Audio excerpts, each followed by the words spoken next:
मोक्षम भक्त जनाय दुष्ट निभेभ्यो दंड मोक्षम दधौ क्रीडाम गोपगनाय जो ब्रजकृतेंगुल्याम च गोवर्धनम द्रौपद्यै वसनम रथस्य वहनम पार्थाय जेयम बचः राधायै सकलम धनम प्रमुदितस्तम कृष्णचंद्रम भजे। सांप्रतम आरभ्यते शोधपत्र वाचनस्य पंचमं सत्रम्। अस्मिन् शोधसत्रे यद्यपि सन्ति अनेके शोधपत्रवाचकाः परं साम्प्रतं सर्वे उपस्थिताः न सन्ति, तथापि क्रमेण अहं तस्य नाम गृह्णामि।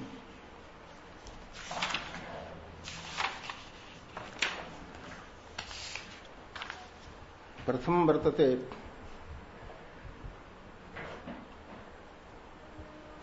Doctor Santosh Kumar Pandey, Ranchi college, Ranchi. ऋक् संहितायाः प्राकृतिक पर्यावरणेषु जलतत्त्वम्। आरभ्यताम्।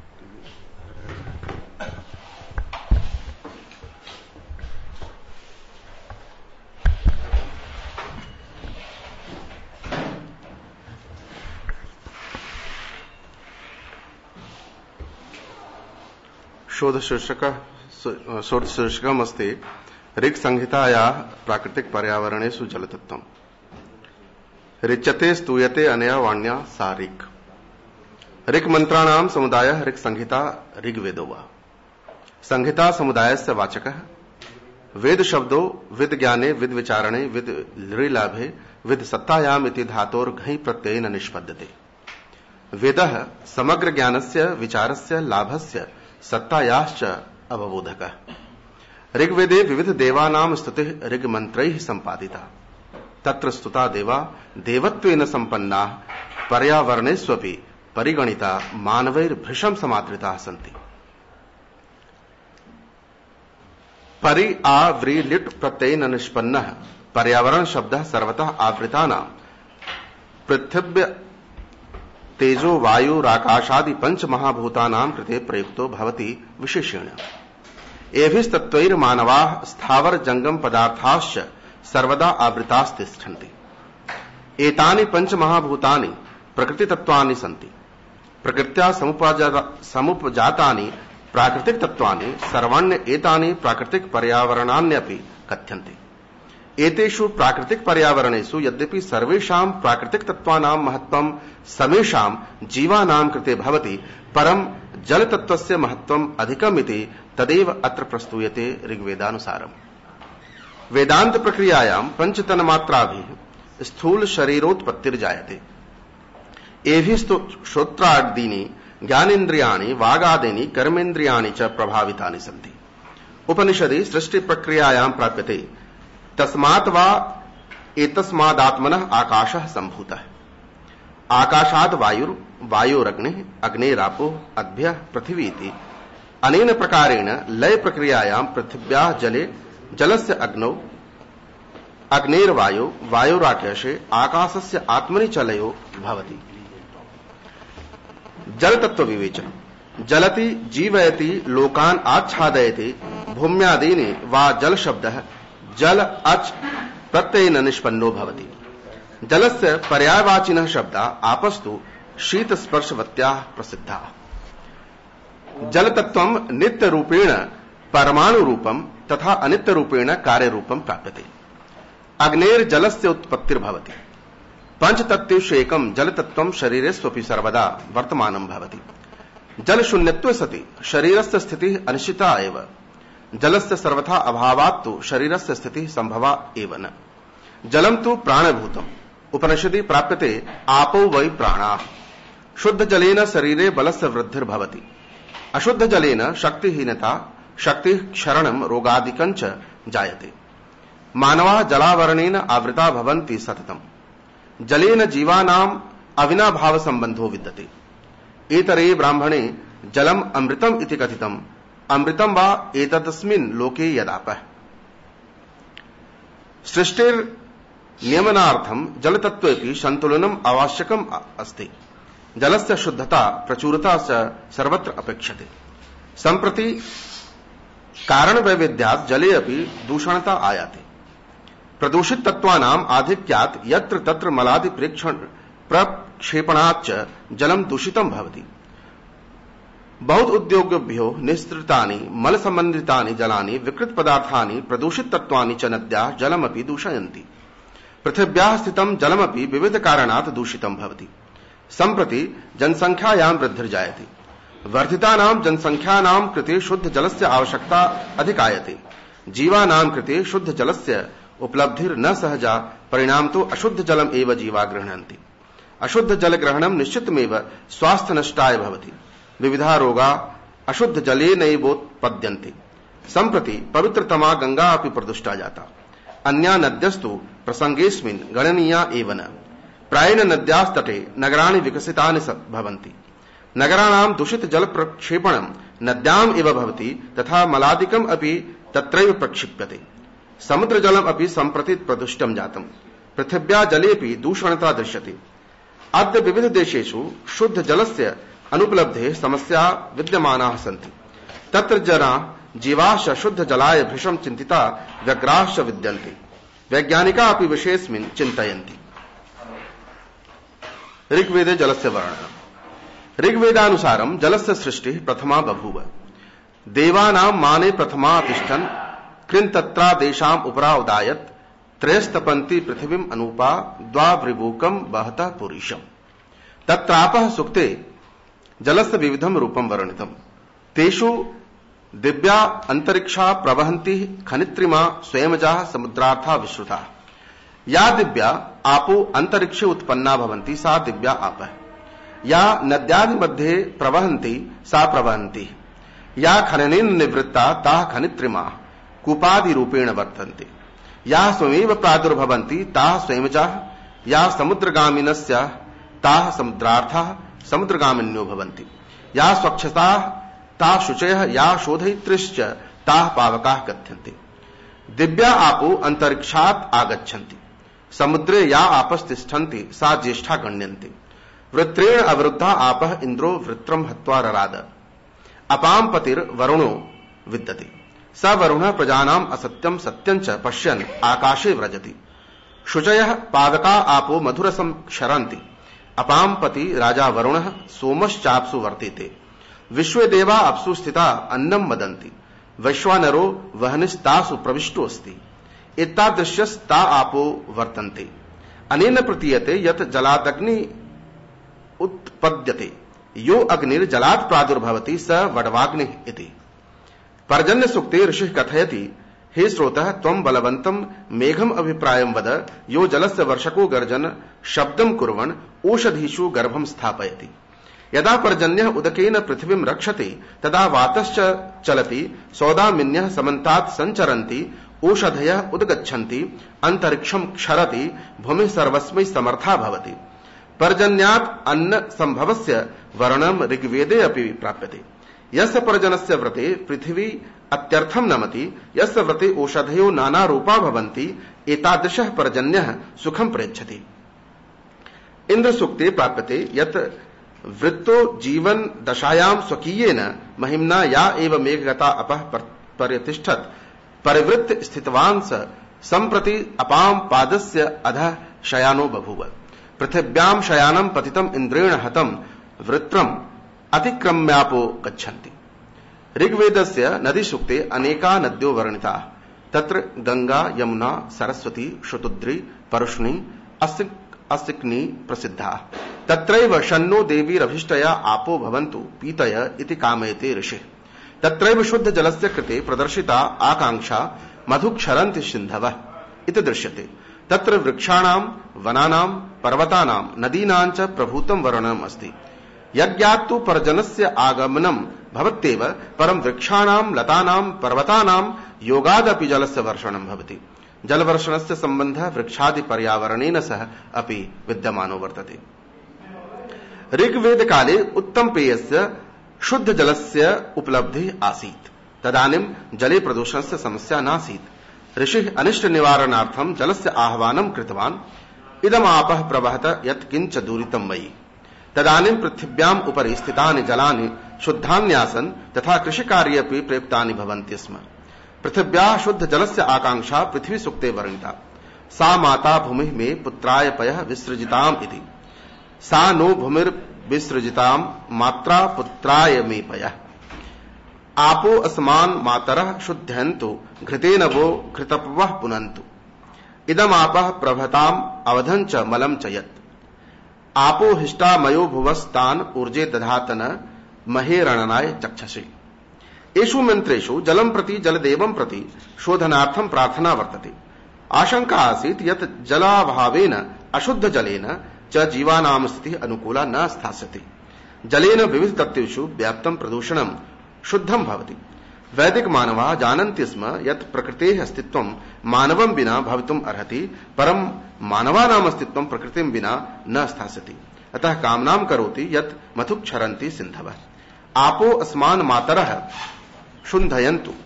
यदि चेत् कुत्रापि प्रदूषणं तदा प्रदूषणं दूरे गच्छतु। पर्यावरणे यानि तत्त्वानि सम्मिलितानि सन्ति तानि कारणबाहुल्यात् दूषितानि भवन्ति। तेषां प्रदूषणानां शुद्धेः अपेक्षा विद्यते मानवानाम् उपकाराय। तत्र पर्यावरण शुद्धौ जलतत्त्वस्य स्थानं महत्वपूर्णं भवति। सृष्टेर् मूल कारणं जलं विद्यते। जले यत् प्रदूषणम् आयाति तस्य शुद्धौ प्रकृतिभूतानि तत्त्वानि समर्थानि भवन्त्येव मानवः स्वकीयैर् यत्नैः अपि जलस्य शुद्धिं करोति।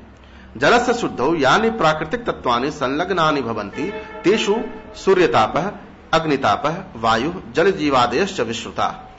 अग्निविषये ऋग्वेदे प्राप्यते क्षीरं पावक शोचिसम्। अत्राग्नेर्विशेषणं क्षीरं वर्तते। क्षीरम् इत्यस्य अर्थो भवति व्यापिनम् अग्निम्। पुनः पावक शोचिसम् अपि अग्नेर्विशेषणं वर्तते। निरुक्ते वर्णितं पावयित्रे यस्य शोचि दीप्तिस्तम्। अनेन जलशुद्धीकरणे सूर्यतापः विश्रुतः। सूर्यतापेन अशुद्धं जलं शुद्धं भवति इति। आदित्यस्य कृते शुन्ध्युः शब्दस्य प्रयोगो ऋग्वेदे प्राप्यते। शुन्ध्युः शब्दः शोधनात् प्रसिद्धः। आदित्यः जलं स्वकीयैः किरणैस्तापैश्च शोधयति। न केवलं जलं शुद्धं भवति अपितु प्रदूषितम् अन्यदपि पर्यावरणं शोधयति। शोधन कार्ये निरतश्च भवति। अग्नितत्त्वेन प्रदूषणम् उक्तिर्जायते।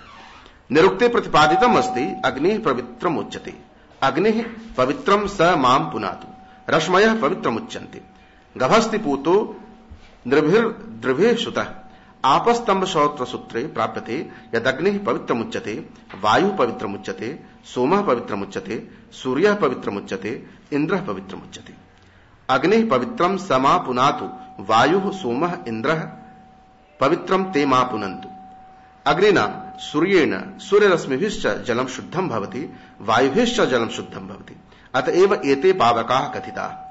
ऋग्वेदे कथितम् अस्ति यत् वर्षायाः कारणं वायुरेव विद्यते। शकुनिरपि शुन्ध्युः उच्यते। शुन्ध्युः शोधनात् एव इति निरुक्ते। जलपक्षिणः जले निवसन्तः जलं शोधयन्ति। जले अपकृष्य द्रव्याणि प्रदूषित तत्त्वानि च खादयित्वा जलं शोधयन्ति इति। जलपक्षिणस्तु जलं शोधयन्त्येव अन्ये अपि पक्षिणः जलं शोधयन्ति। जलेन अपि पर्यावरण प्रदूषणं मुक्तिर्भवति। जलं पवित्रमुच्यते। ऋग्वेदे प्राप्यते यत् शतं पवित्राः स्वधया मदन्तु। निरुक्ते कथितम् अस्ति यदापः पवित्रमुच्यते यतः ता अपि पुनन्ति। शतं पवित्रा आप शब्दस्य कृते अत्र प्रयुक्ताः। पर्यावरण शुद्धौ जलमपि महत्वपूर्ण साधनम् अस्ति। जलेन मानवाश्चान्ये जीवा वा स्वात्मानं पवित्रयन्ति। जलवर्षणेन अपि पर्यावरणस्य प्रदूषणं नश्यति। शुद्ध जलेन पर्यावरणस्य रक्षणं सम्भवम् अस्ति। शोधन क्रियया एव जलं शुन्ध्युः इति उच्यते। जलं विविध प्रकारेण मलं क्षालयति तथा पवित्रं करोति। जलेन स्नात्वा जनाः आत्मानं पूतयन्ति। वस्त्रादि क्षालनम् अपि जलेन भवति। निरुक्ते शुद्ध जलस्य कामनायां तुष्टा प्रार्थितः तज्जलस्य वर्षणं करोतु यद् अद्भुतम् उत्तम अनेक रूपेण देशान्तरे आवृणोति। तत्रैव ऋग्वेदीय मंत्रस्य व्याख्याया जलस्य महत्त्वं वर्णितम्। जलयुक्ता नद्योऽपि पवित्रयन्ति। ऋग्वेदानुसारं सरस्वती पावका विद्यते। नद्यो अनेकेन विधिना मानवान् पवित्रयन्ति।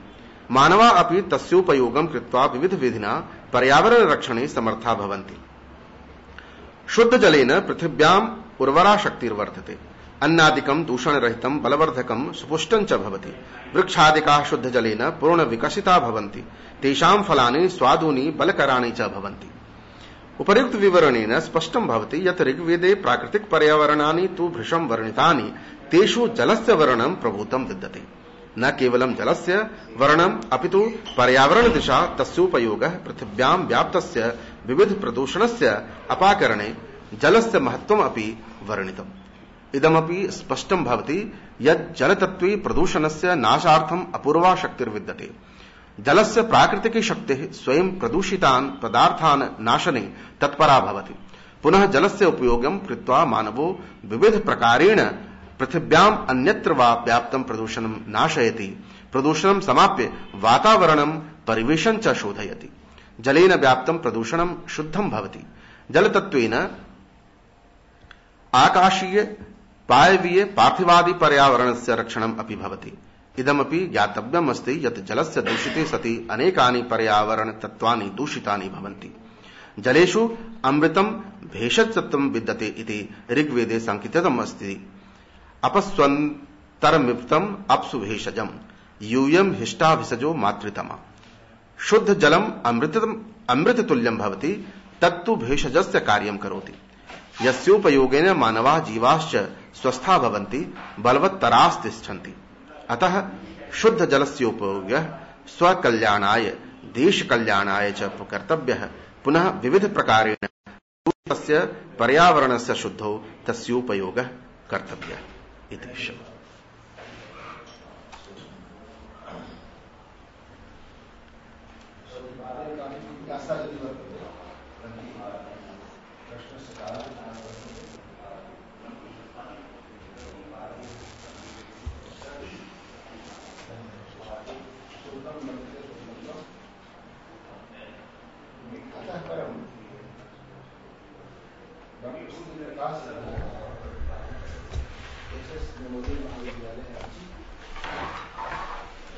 विद्यते शक्तिवाद का स्रोत आगम तंत्र शास्त्र एक अध्ययन और स्थापित कीजिए।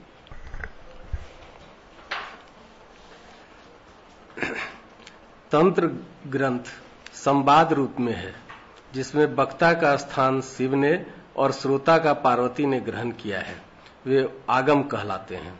और जिसमें वक्ता का स्थान पार्वती ने, श्रोता का शिव ने ग्रहण किया है, वे निगम कहलाते हैं।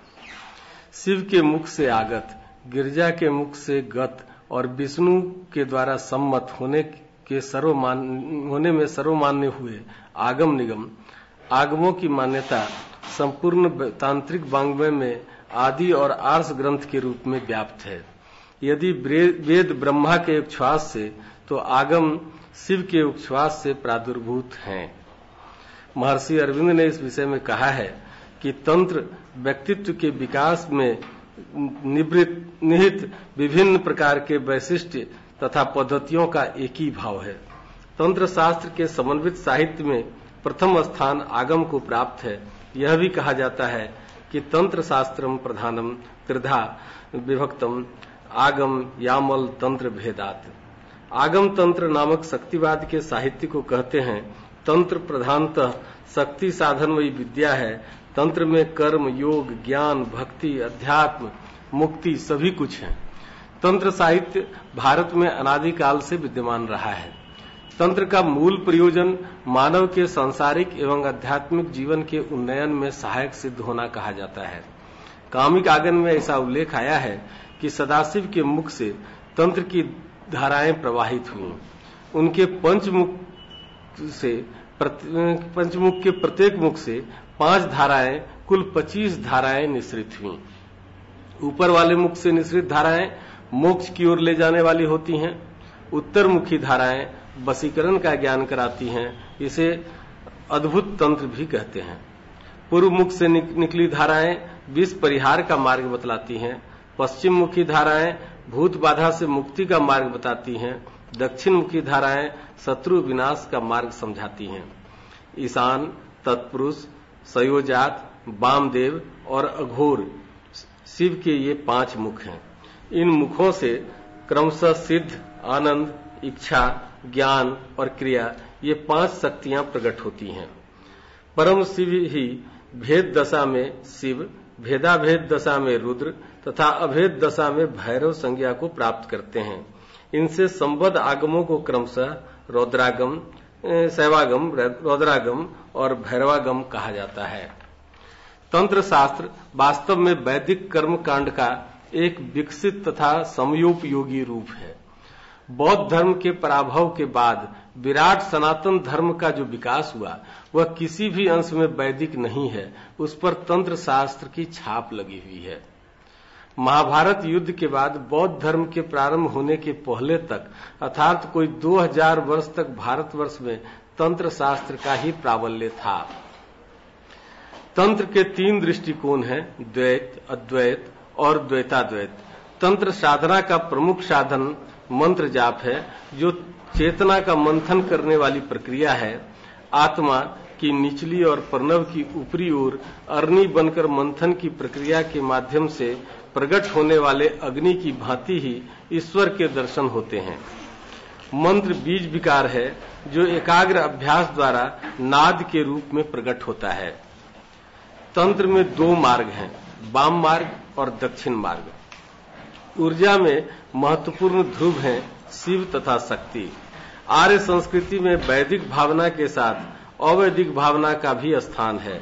श्रुति शब्द से वैदिक और उत्तर वैदिक कालीन साहित्य में प्राचीन तंत्र तथा आगम शास्त्र के नाम एवं वचनों के उदाहरण उपलब्ध हैं। वस्तुतः निगम आगम शास्त्र सृष्टि विद्यारूप 10 महाविद्या के नाम से विख्यात हैं। तंत्रों एवं शाक्त ग्रंथों में बहुत सी बातें समान हैं। प्रमुख अंतर यह है कि शाक्त संप्रदाय में देवी शक्ति को परमोच्च मानकर पूजा जाता है, किंतु तंत्र में केवल देवी का या शक्ति की पूजा तक ही सीमित नहीं रखी गई है, प्रत्युत वह पूजा बिना ईश्वर संबंधी धारणा के या वेदांतवादी या सांख्यवादी भी हो सकते हैं। लेकिन डॉक्टर बी भट्टाचार्य का कथन है कि वास्तविक तंत्र ग्रंथ के लिए शक्ति तत्व का होना आवश्यक है। वायु पुराण में शाक्त को 6 दर्शनों के अंतर्गत रखा है, ब्राह्मम, शैवम, वैष्णवम च, शौर्यम, शाक्तम तथार्हतम, षड दर्शनानि चोक्तानाम स्वभाव नियतानि च। शाक्त सिद्धांत संभव दर्शन पर आधारित प्रतीत होते हैं। शाक्त सिद्धांतानुसार शिव और शक्ति आद्य तत्व हैं। शिव प्रकाश स्वरूप हैं और विमर्श रूप अथवा स्फूर्ति रूप शक्ति में प्रविष्ट होते हैं और फिर बिंदु का रूप धारण कर लेते हैं। इसी प्रकार से शक्ति शिव में प्रविष्ट होती है, तदंतर बिंदु संबंधित होता है, तब उसमें नाद स्त्रीयत्व निर्गत होता है। ये दोनों तत्व परस्पर मिल जाते हैं। नारी और नर ऊर्जाओं के मध्य तीव्र आकर्षण काम या प्रेम कहलाता है। मूल बिंदु और नाद के साथ साथ श्वेत पुरुष बिंदु और रक्त स्त्री बिंदु, श्वेत और रक्त बिंदु पुरुष और स्त्री तत्व के प्रतीक। जब ये तत्व काम कला का रूप धारण कर लेते हैं, तब वागर्थमय सृष्टि प्रारंभ होती है। प्रारंभ में केवल निष्कल ब्रह्म का ही अस्तित्व था, वही एक था, परंतु जब उसमें शक्ति का प्रादुर्भाव हुआ, इच्छा शक्ति उत्पन्न हुई और उसने एको हम बहुश्याम का उद्घोष किया, तब वह अपर हुआ।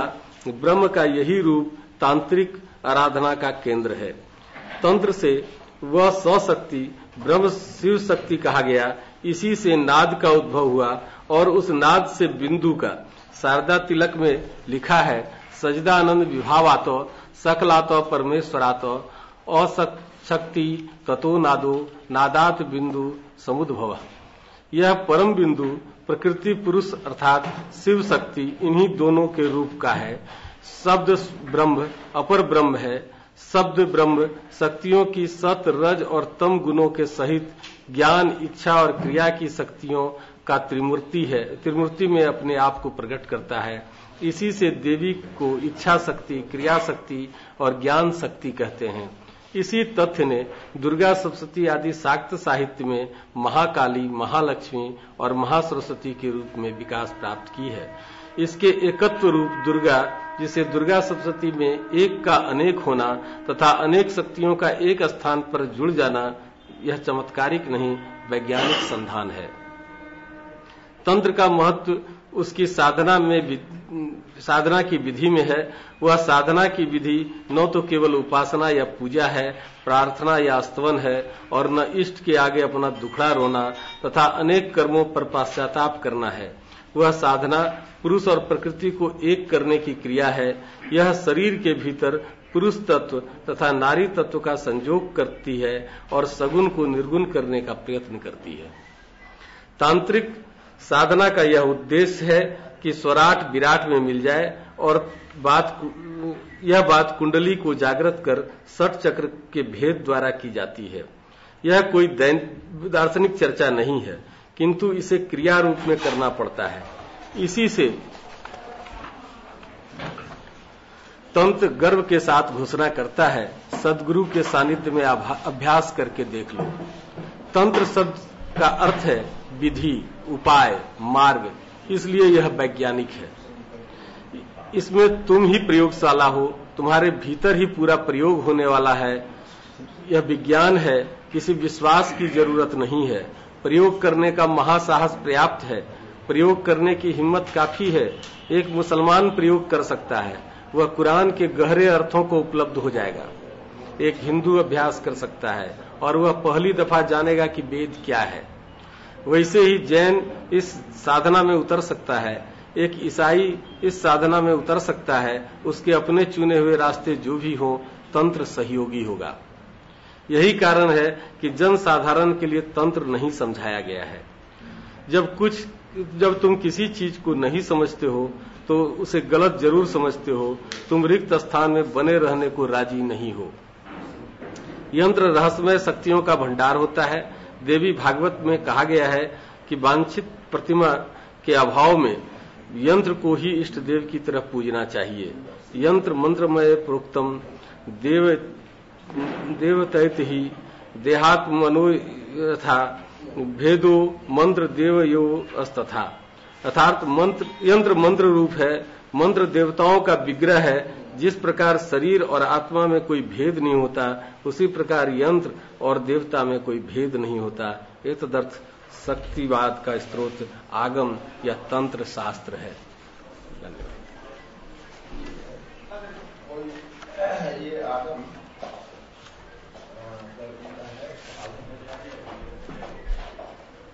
शक्तिवाद का स्रोत आगम, अगर आपको पूछना चाहते हैं,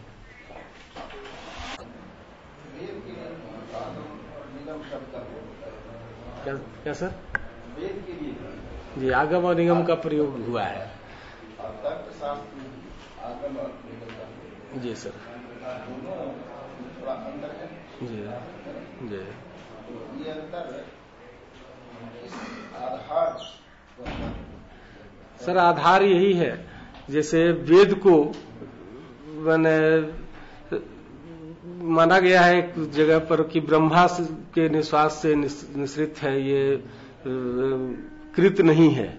उसी तरह आगम और निगम को तंत्र शास्त्र में माना गया है कि शिव द्वारा, रुद्र द्वारा प्राप्त है, संवाद के रूप में है। हमने पहले ही इस लाइन में इसको बताया कि ये आगम जो तंत्र का है, ये मूलतः संवाद के रूप में शिव और पार्वती के संवाद के रूप में ही आगम और निगम को माना गया है। शिव के द्वारा जो पार्वती को कहा गया वो आगम, और पार्वती ने जो शिव को कथा कही वो निगम, और इसी के आधार पर समस्त तंत्र साहित्य का निर्माण हुआ या वो खड़ा हो पाया है। इस पर तंत्र साहित्य का एकांत ग्रंथ है जी, हमारे कोर्स में। जी सर।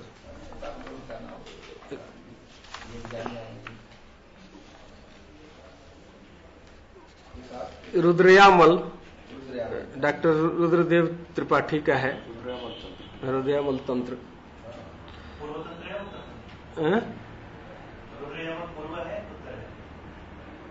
पूर्व है।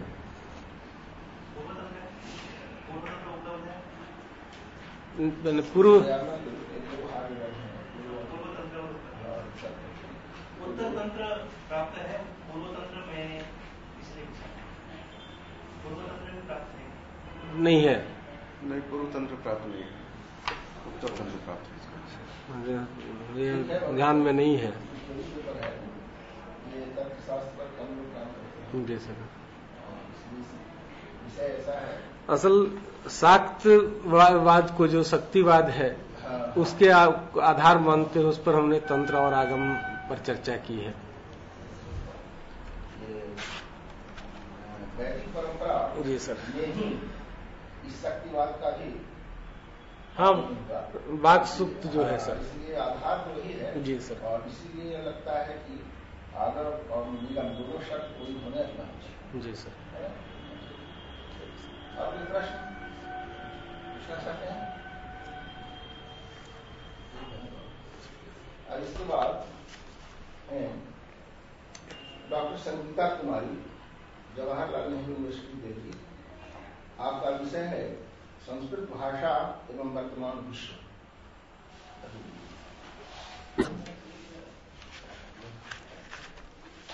माननीय अध्यक्ष महोदय एवं यहाँ उपस्थित समस्त विद्वत जन, आप सबों को मेरा सादर अभिवादन। आज जो शोध पत्र मैं आप लोगों के समक्ष प्रस्तुत करने जा रही हूँ उसका शीर्षक है संस्कृत भाषा एवं वर्तमान विश्व। प्रस्तुत शोध पत्र 5 अध्यायों में विभक्त है, जिनमें प्रथम अध्याय है भूमिका, द्वितीय अध्याय है संस्कृत भाषा, तृतीय अध्याय है वर्तमान विश्व की समस्या, चतुर्थ अध्याय है संस्कृत भाषा में निहित समाधान तथा 5वां एवं अंतिम अध्याय है उपसंहार। संस्कृत भाषा एवं वर्तमान विश्व में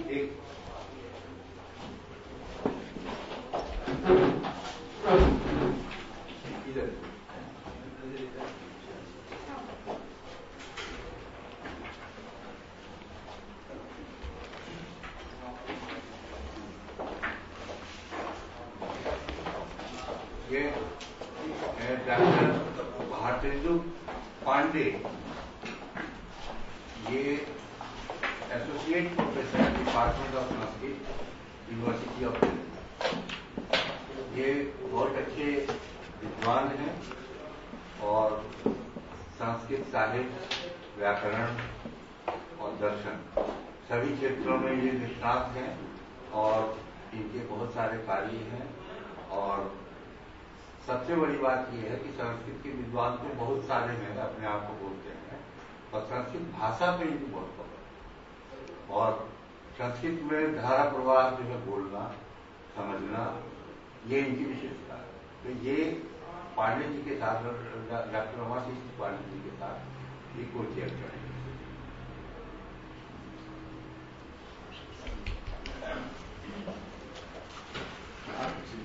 संस्कृत भाषा एवं वर्तमान विश्व में समाधान एवं समस्या का संबंध है। दूसरे शब्दों में वर्तमान समस्याग्रस्त विश्व की समस्याओं का समाधान संस्कृत भाषा में ही निहित है। वस्तुतः विश्व कल्याण की कामना से ही तो वैदिक संस्कृति अनुप्राणित है। सर्वे भवन्तु सुखिनः, सर्वे सन्तु निरामयाः, सर्वे भद्राणि पश्यन्तु, मा कश्चित् दुःखभाग् भवेत्। संस्कृत भाषा संसार की समस्त परिष्कृत भाषाओं में प्राचीनतम है। संस्कृत शब्द समपूर्वक क्री धातु से निष्पन्न है, जिसका अर्थ है संस्कार की गई भाषा। दूसरे शब्दों में परिष्कृत, परिशुद्ध तथा व्याकरण आदि दोषों से रहित भाषा ही संस्कृत भाषा है। भाषा विज्ञान की दृष्टि में संसार के समस्त भाषाओं में 2 भाषाओं को बोलने वालों ने ही संस्कृति तथा सभ्यता का निर्माण किया है, जिनमें एक है आर्य भाषा और दूसरी है सामी या सेमेटिक भाषा। आर्य भाषाओं में संस्कृत ही प्राचीनतम भाषा है। आज विश्व आज विश्व समस्याग्रस्त है। पूरे विश्व की संस्कृति अपसंस्कृति में बदलती जा रही है और मानवता अपने लक्ष्य से दूर हटते जा रही है। आज विश्व के क्षितिज पर सांस्कृतिक संकट के जो बादल मंडरा रहे हैं, उसका मूल कारण है कि संस्कृति जिन मानवीय मूल्यों एवं आदर्शों का प्रतीक है, उसके प्रति मानव मानस में अनिश्चय एवं भ्रांति है। नैतिकता और आध्यात्मिकता की जिस ऊंचाई पर संस्कृति अवस्थित है, वहां तक हमारी पहुंच नहीं हो पा रही है। आत्मिक खोज के अभाव में समस्त मानव जाति एक अप्रत्याशित भय, कुंठा एवं त्रास से ग्रसित है। सर्वत्र शांति, सुख, चैन का अभाव है। व्यक्ति से लेकर राष्ट्र तक सब अपनी अस्मिता की सुरक्षा में लगे हुए हैं। संस्कृत साहित्य की दृष्टि से संस्कृत भाषा का विपुल भंडार है और संस्कृत साहित्य में ही हमारे देश भारतवर्ष की संस्कृति, सभ्यता तथा आत्मा निवास करती है। राष्ट्रीय संस्कृति के रूप में भारतीय संस्कृति आज प्राचीनतम संस्कृति है। ग्रीस की प्राचीन संस्कृति जिसका आदर्श कला थी, आज लुप्त हो गई है। इसी तरह रोम की राजनीति परक संस्कृति भी आज नहीं है। भारतीय संस्कृति की अक्षुण्णता के कुछ ऐसे कारक हैं जो शाश्वत और सर्वव्यापी हैं और जिनमें संस्कृत भाषा ही मूलभूत है। भारतीय संस्कृति की अनेकानेक विशेषताएं हैं, यथा दया, परोपकार, अहिंसा, त्याग आदि, और संस्कृत साहित्य में इन सभी का सांगोपांग दर्शन होता है और इसी में विश्व का कल्याण भी निहित है। भारतीय संस्कृति की एक बहुत बड़ी विशेषता है प्राचीनता एवं दीर्घजीविता। प्राचीन भारतीय संस्कृति के प्रतीक वेद मंत्र, उपनिषद, गीता दर्शन आज भी हमारे यहाँ मान्य है। कवि इकबाल का कथन द्रष्टव्य है, सारे जहां से अच्छा हिंदुस्तान हमारा, हम बुलबुले हैं इसके एक गुलसिता हमारा। यूनान, मिस्र, रोमा सब मिट गए जहां से, बाकी रहा है फिर भी नामो निशा हमारा। आस्तिकता एवं धर्मपरायणता, आध्यात्मिकता के गुण से संबंध भारतीय संस्कृति की महत्वपूर्ण विशेषता है। महाभारत काल ने कर्ण पर्व में धर्म की परिभाषा इस प्रकार दी है, धारणाद धर्म इत्याहुर धर्मो धार्यते प्रजा, यह स्याद धारण संयुक्त सधर्म इति निश्चय। कर्मफल एवं पुनर्जन्मवाद भी भारतीय संस्कृति की बहुत बड़ी विशेषता है। कर्मफल चाहे शुभ कर्मों का हो अथवा अशुभ कर्मों का, दोनों की समाप्ति पर ही मोक्ष मिलता है और यही भारतीय जीवन का परम लक्ष्य है। निष्काम कर्म की बात श्रीमद् भागवत गीता के 2 अध्याय में इस प्रकार कही गई है, कर्मणे बाधिकारस्ते मा फलेषु कदाचन मा कर्मफल हेतुर्भुमा ते संगस्त्वा कर्मणि। भारतीय संस्कृति में व्यक्ति के मानसिक और शारीरिक स्वास्थ्य की दृष्टि से 16 संस्कारों की प्रशंसनीय कल्पना की गई है और पूज्य व्यक्तियों एवं महापुरुषों के प्रति आदर भाव रखने की प्रेरणा दी गई है। आचार्य देवो भव, मातृ देवो भव, पितृदेवो भव और अतिथि देवो भव आदि उपनिषद वाक्य ऐसी ही प्रेरणा देते हैं। भारतीय चिंतकों ने विविधता में एकता अर्थात वसुधैव कुटुंबकम का प्रतिपादन किया। इतना ही नहीं, आगे चलकर तो भारतीय संस्कृति ने विदेशी धर्म दर्शन को भी आत्मसात किया और परिणाम स्वरूप महात्मा गांधी का प्रिय भजन हो गया, रघुपति राघव राजा राम, पतित पावन सीताराम, ईश्वर अल्लाह तेरो नाम, सबको सन्मति दे भगवान। भारतीय संस्कृति मानव से दूसरे मानव तथा मनुष्यतर प्राणियों के लिए भी दया भाव या अहिंसा की शिक्षा देती है और इसका संस्कृत साहित्य में इस प्रकार दर्शन होता है, अहिंसा परमो धर्म। भगवान बुद्ध की करुणा और भगवान महावीर का नियम पालन अहिंसा का ही उत्कृष्ट रूप है। महात्मा गांधी ने तो अहिंसा व्रत से ही हिंसक ब्रिटिश सरकार को भारत छोड़ने पर विवश कर दिया।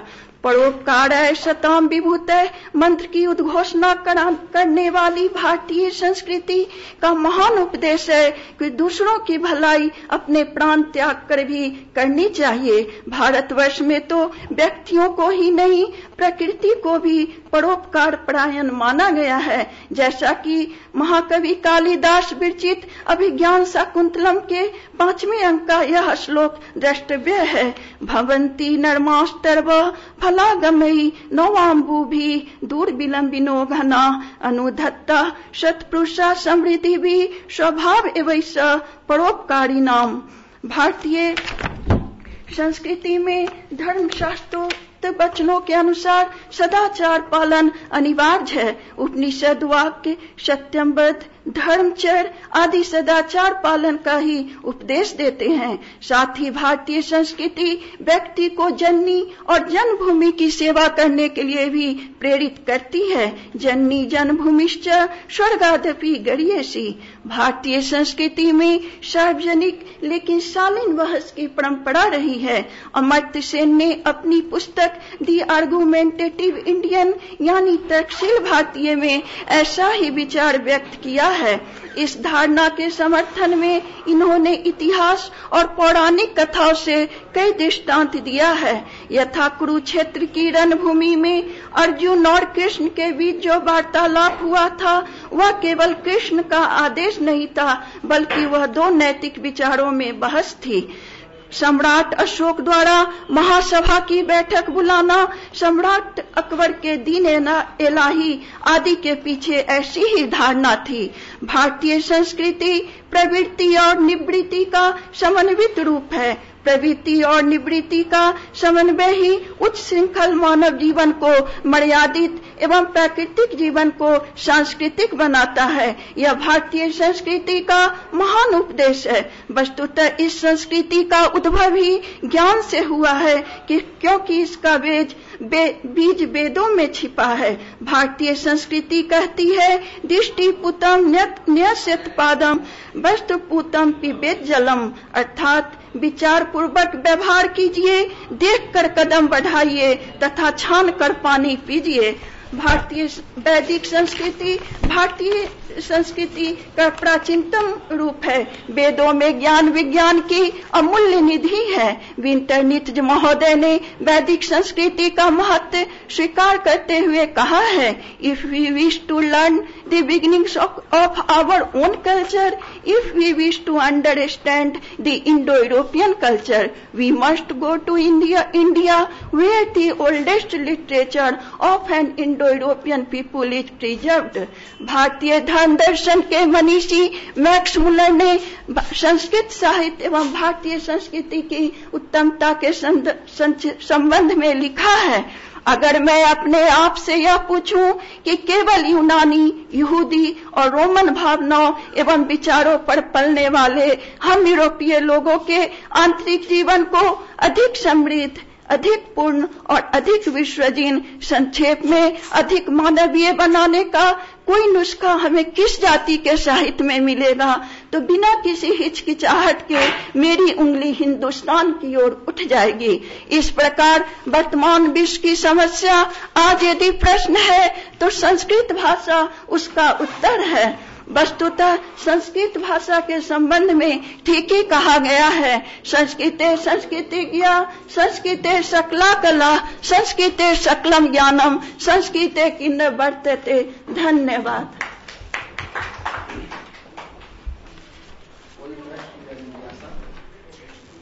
टोटल कितने हो गए? नहीं, टोटल आपका लिस्ट में कितने हैं जिनको पढ़ना है?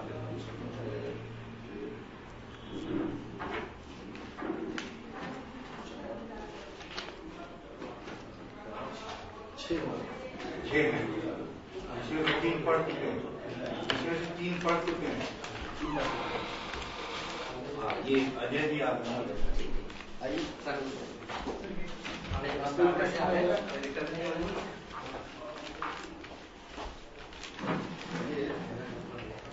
संगीता तिवारी का वर्तमान परिप्रेक्ष्य में विश्व में संस्कृत की क्या आवश्यकता है इन्होंने रखा। कोई प्रश्न आप लोगों को? ऑब्जर्वेशन हो तो हाँ, तो सुझाव वगैरह भी हो तो दे सकते हैं। एक संस्कृत में जिस संस्कार की बात कही गई है, संस्कृत का संस्कार किस रूप में है? संस्कृत का संस्कार किस रूप में? संस्कृत भाषा का? हाँ। जी, तो सर ये संस्कृत शब्द ही अपने आप में संस्कृत है। जी, कैसे इसको हम संस्कृत कहते हैं? संस्कार की गई भाषा, इसका संस्कार कैसे होता है? जी, संस्कृत इसका मतलब है कि इसमें जो साहित्य है, जो लिखे गए हैं, जो तथ्य हैं, सभी अपने आप में पूर्ण तथ्य रखा है। जी, इसीलिए हमने पूछा। जी जी, संसार के समस्त परिष्कृत भाषाओं में। हाँ, संस्कृत में जो शब्द हैं, जी, इसके संस्कार होते हैं पद और प्रत्यय के द्वारा। प्रत्यय के द्वारा संस्कार किया जाता है, इसीलिए इसको संस्कृत भाषा में संस्कार की गई। संस्कार होता है कैसे? तो अगर शब्द और प्रत्यय अर्थात प्रातिपदिक और प्रत्यय जब तक हम योग नहीं करेंगे तब तक संस्कार कभी शुद्ध माना जाए। और इस रूप में जैसे आधुनिक में हम संस्कार कहते हैं, तो वो संस्कार होता है दोषापनयन के लिए और मेधा जनन के लिए। संस्कार का भी अपने तो मेधा जनन और दोषापनयन दो संस्कार हुआ। यहाँ भी अगर शब्द बनाने में किसी प्रकार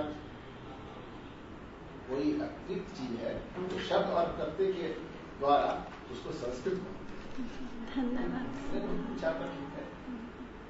और ऐसे विशेष तो हमारे भारतीय में बढ़िया है। वो आपने बात उठाई थी तो सर ने इसलिए पॉइंट आउट किया। जी, बहुत बहुत धन्यवाद। आपको कुछ देकर भेजने का प्रयत्न किया सर। जी, बहुत बहुत धन्यवाद सर। कुछ प्रदान कर रही है। जी जी, बहुत जी संस्कार जी, बहुत धन्यवाद सर। अब नेक्स्ट हमारे समक्ष हैं डॉक्टर अजय झा,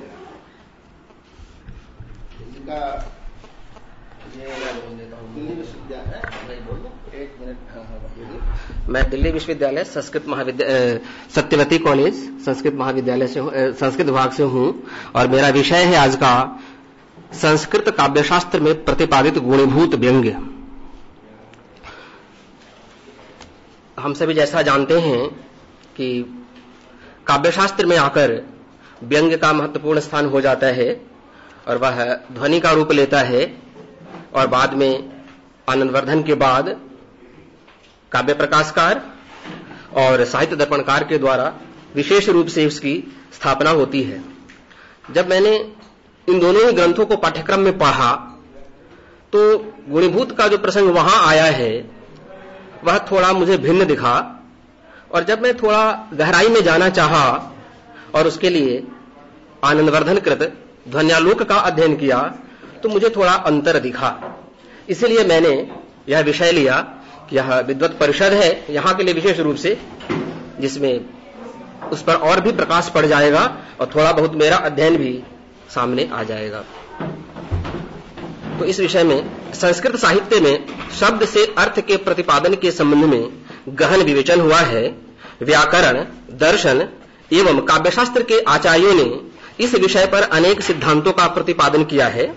तदनुसार अभिधा, लक्षण, व्यंजना और तात्पर्य वृत्तियों में से किसी एक से शब्द से अर्थ ग्रहण होता है, अर्थात वक्ता के अभिप्राय को समझा जाता है।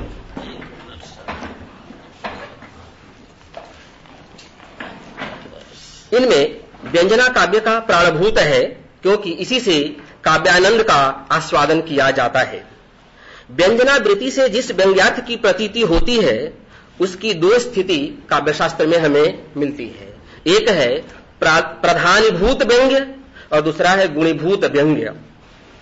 इनमें व्यंग्यार्थ की प्रधानता प्रधानीभूत व्यंग्य अथवा ध्वनि है, और जब व्यंग्यार्थ वाच्यार्थ के साथ अन्वित होकर स्वयं की अपेक्षा वाच्यार्थ में चारुत्व का उत्कर्ष करता है, तब वह गुणीभूत व्यंग्य कहलाता है। इसमें कई परिभाषाएं हैं मेरे सामने।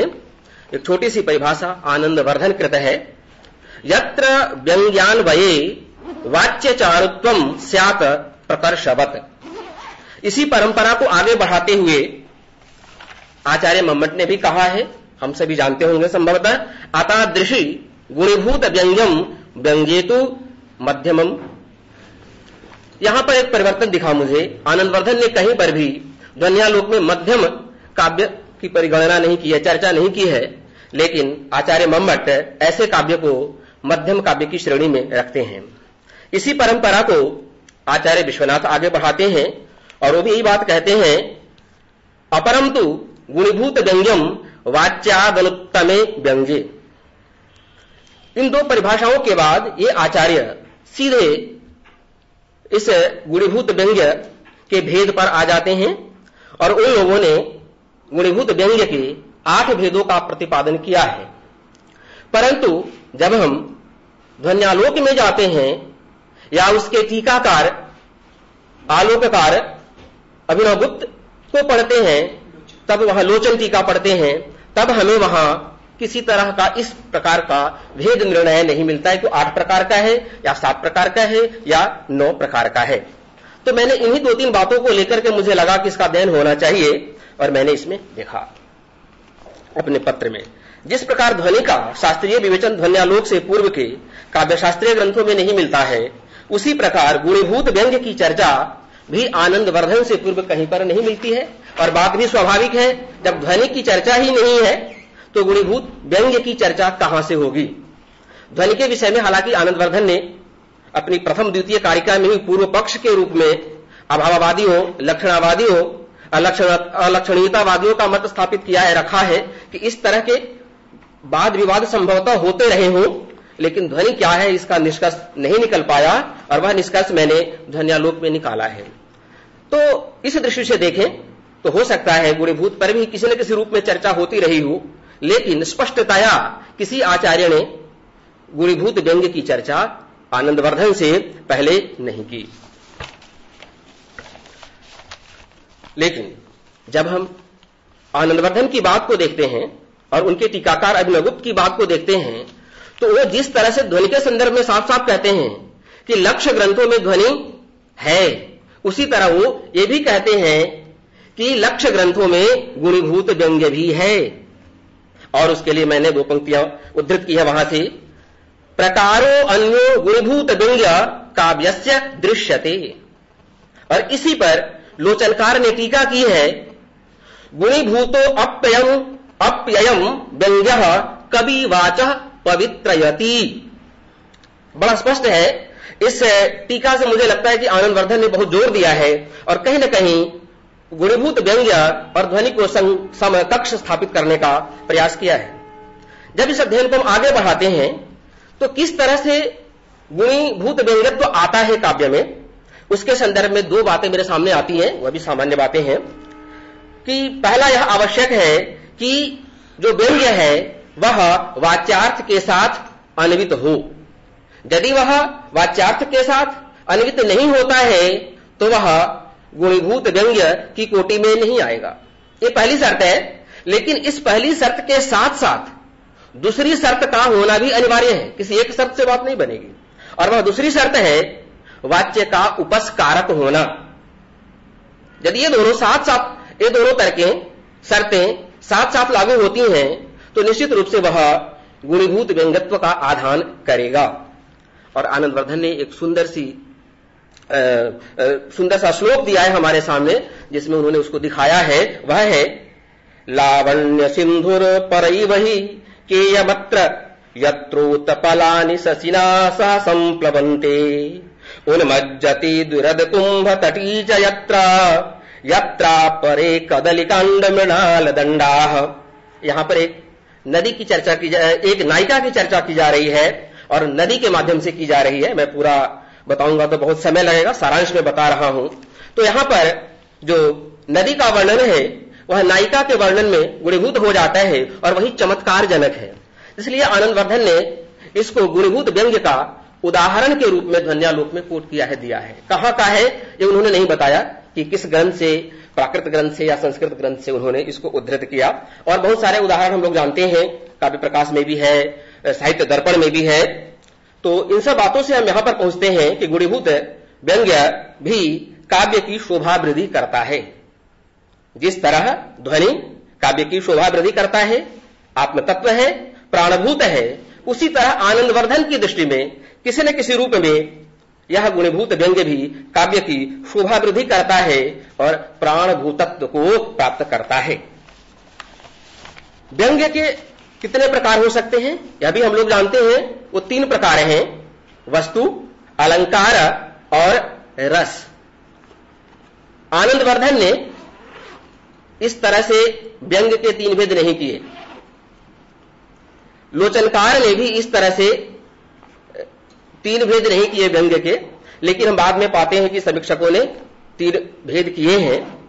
और आनंदवर्धन ने यह दिखाया है कि व्यंग्य के जो 3 भेद हैं, तीनों के तीनों भेद गुणीभूत व्यंग्यत्व को प्राप्त करते हैं।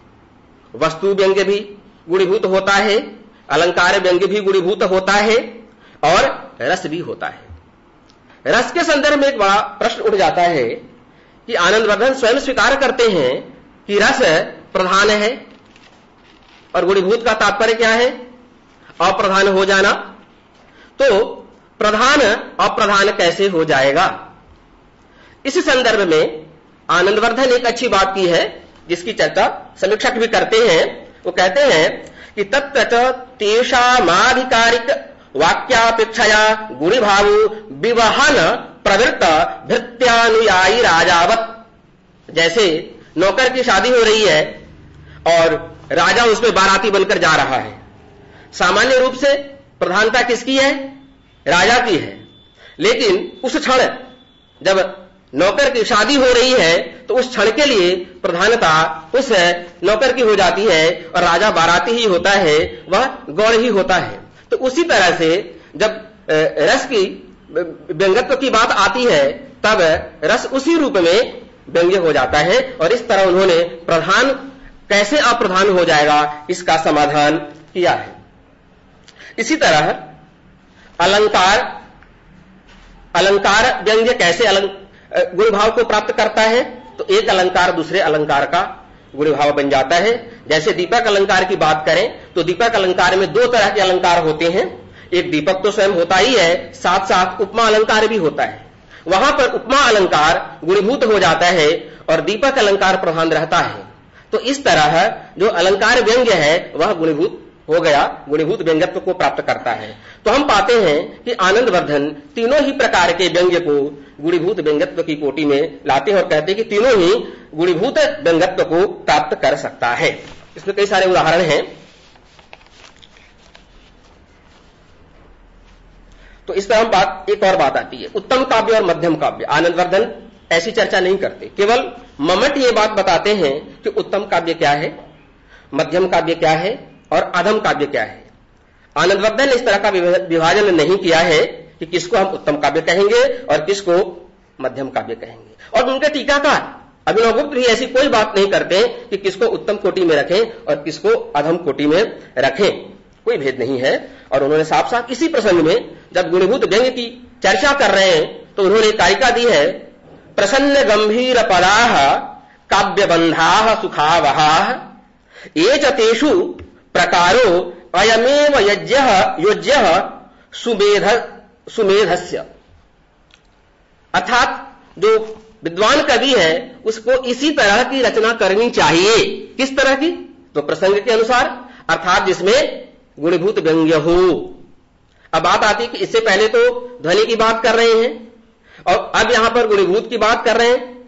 तो इसका समाधान ये आगे आती है व्याख्या टीका में कि दोनों को समान भाव से वो देखते हैं। रचना के प्रसंग में कभी व्यंग्य प्रधान हो जाता है और कभी वह गुणीभूत हो जाता है, लेकिन जो चर्वना होती है वह रस की ही होती है दोनों ही स्थिति में। जहां पर ध्वनि प्रधान है वहां पर भी व्यंजना की ही चर्वणा होती है, रस की ही चर्वणा होती है, और जहां पर वस्तु अलंकार या रसध्वनि व्यंग्यत्व को प्राप्त करता है वहां पर भी चर्वणा रस की ही होती है। तो इसलिए वो कहते हैं कि ऐसे काव्य की रचना विद्वान कवि के द्वारा किया जाना चाहिए। जब हम इस बात का विवेचन करते हैं तो हमें मिलता है कि आनंदवर्धन की दृष्टि से काव्य दो प्रकार का है। एक काव्य वह है जिसमें सीधे वाच्यार्थ है और उस वाच्यार्थ से सहृदय को व्यंग्यार्थ की व्यंग्यार्थ की या रस की अनुभूति होने लगती है। एक कोटि ये है जिसको ही बाद में मम्मट आदि आचार्य उत्तम कोटि का काव्य कह रहे हैं।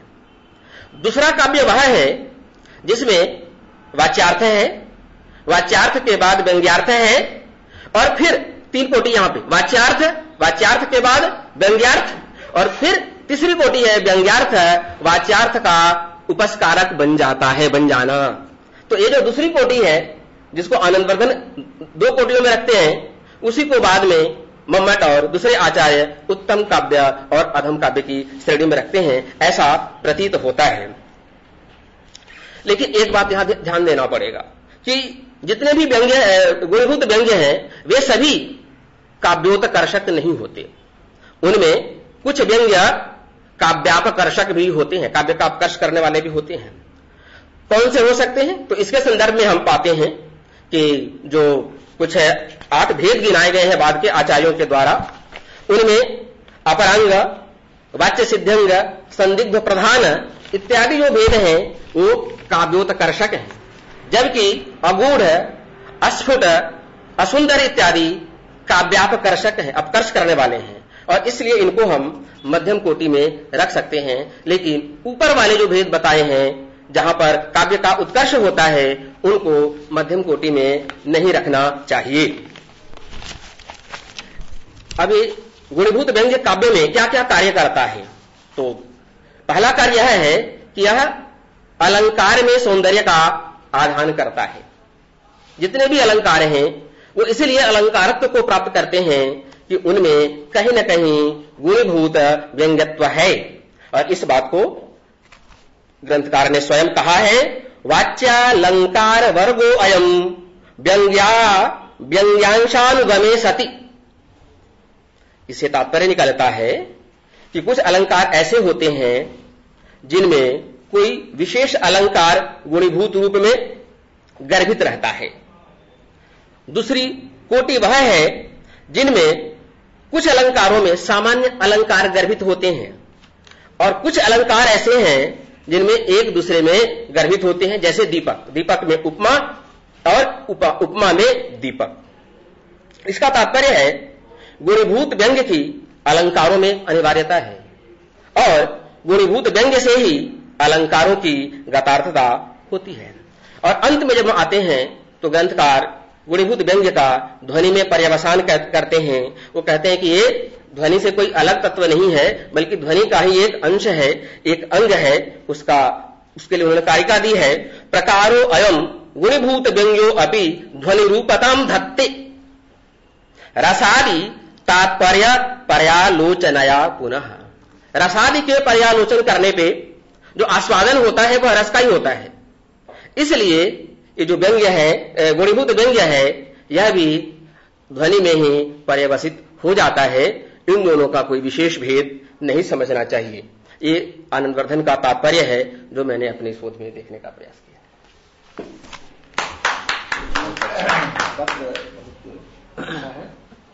है और साहित्यिक प्रश्न है, कोई जिज्ञासा अगर हो, प्रश्न वगैरह हो तो आप लोग पूछ सकते हैं। सर छोटा सा प्रश्न, मतलब यदि अगर आप वहां पर जैसे ध्वनि के जो 3 भेद परवर्ती आचार्यों ने माना है, हाँ, ध्वनि, गुणीभूत और चित्रकाव्य, ये ध्वनि के भेद नहीं, काव्य के 3 भेद हैं। जी जी। ध्वनि के भेद में जो आपने बताया 3 वस्तु, अलंकार और रस। ठीक है। हाँ। ध्वनि का जो आपने गुणीभूत व्यंग्य भेद जी, अच्छा, रस रूप में ही परिणत होता है। रस रूप में परिणत होता है मतलब वो आनंद मात्र को देता है, चाहे वो रस रूप में परिणत हो रहा है ध्वनि ही, चाहे गुणीभूत। तो आपका ये कंक्लूजन यही है कि आप आनंद को मानते हैं? जी राइट, एकदम आपने सही कहा कि इस दृष्टि से मैं समझता हूँ कि आनंदवर्धन सही है, वो दोनों को बराबर मानते हैं। जो 10 रूपकार साहित्य का दर्पणकार है, 10 रूपकार जो धनंजय धनिक जी, उन्होंने कहा है कि आनंद निश्चय एक कार्य का है आदि में, वो क्या आप वही बात को समर्थन करते हैं कि हाँ, आनंद मात्र काव्य का एक वो है? ये तो सभी ने स्वीकार किया है कि काव्य का जो प्रधानभूत प्रयोजन है वह आनंद ही है। कहा ना, सहृदय प्रयोजन में ही स्वयं मम्मट ने बात कही है, मौलिभूति समनंतर में। जी, तो ये तो बात सब स्वीकार करते हैं। और हमारे डॉक्टर भारत मैं ये बात कहना चाहता एक तो आपने प्रतिपादन किया था कि वस्तु, अलंकार और रस, ये 3 भेद आनंदवर्धन ने नहीं किए जी। तो ये मतलब उसमें जो प्रथम उद्योग की चौथी कारिका है ना, प्रतीयमानम पुनरन्यदेव, तो उस पर जो आलोक में चर्चा करते हैं ना, तो वहां पर दिया है संभवतः, या तो आलोकार ने दिया है। हाँ, आलोकार ने, आनंदवर्धन ने स्वयं वही उसकी वृत्ति में वो दिया है। अच्छा, वस्तु अलंकार वो भेद, तो उसमें जो आद्यस्तावत प्रभेद दूरम विभेदवान, तब उसके बाद उदाहरण देते हैं, 5 उदाहरण देकर ना उसको, अच्छा, उसके भेद को स्पष्ट करते हैं, अन्यत्व को स्थापित करते हैं, पुनः रसादि के संदर्भ में बाद में चर्चा करते हैं, और उसके बाद तुरंत फिर काव्य से आत्मा सैवार्थ तथाचारी इत्यादि इत्यादि ये आ जाता है। तो वहाँ अंत में चौथी की जो आलोक है उसमें अंत में जाके वो रसादि से संबंध चर्चा होती है, और उसी आधार पर आचार्य जो लोचनकार अभिनव गुप्त हैं, तो काव्य से आत्मा सैवार्थ तथाचारी कवि पुरा इत्यादि जो कारिका है, तो उसमें उस वृत्ति के सन्निकर्ष के कारण, सन्निकृष्टत्व के कारण, फिर वो स एवार्थ अर्थ सह का अर्थ उस रसादि रूप अर्थ को ग्रहण करना चाहते हैं। एक तो बात वो है। दूसरी बात मतलब ये है कि ये जो है चर्चा उन्होंने की है। हाँ, ठीक है, मैं इसको देखूँ जी। ठीक हो सकता है मेरी दृष्टि में ना आई हुई बात, आपको दृष्टि में रहा होगा, विस्मृत हो गया होगा, क्योंकि आप उधर देखते रहे होंगे। अच्छा, दूसरी, हाँ, ऐसा तो नहीं हो सकता कि दृष्टि में आपके आया होगा निश्चित रूप से। जी। दूसरी बात मैं सबके उसमें भी लाना चाहूंगा कि जैसे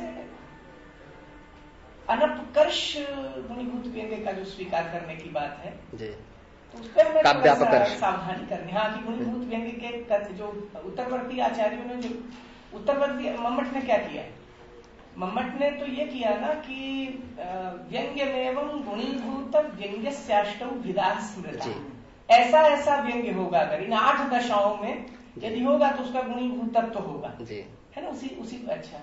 तो उन्होंने अब जब हम ये प्रतिपादन कर देते हैं कि इनमें से ये दशाओं में तो उत्कर्षक होगा और इन दशाओं में उत्कर्षक होगा, तब और सारी जो आपकी स्थापना है उनके सामने संकट खड़ा हो जाएगा। जी, भाई फिर तो ये आ जाएगा ना, दोषास तस्यापकर्षका, तो फिर वो गुणीभूत व्यंग्य का जिस रूप में आप चित्रण करना चाहते हैं तो वो तो फिर दोष हो गया काव्य का।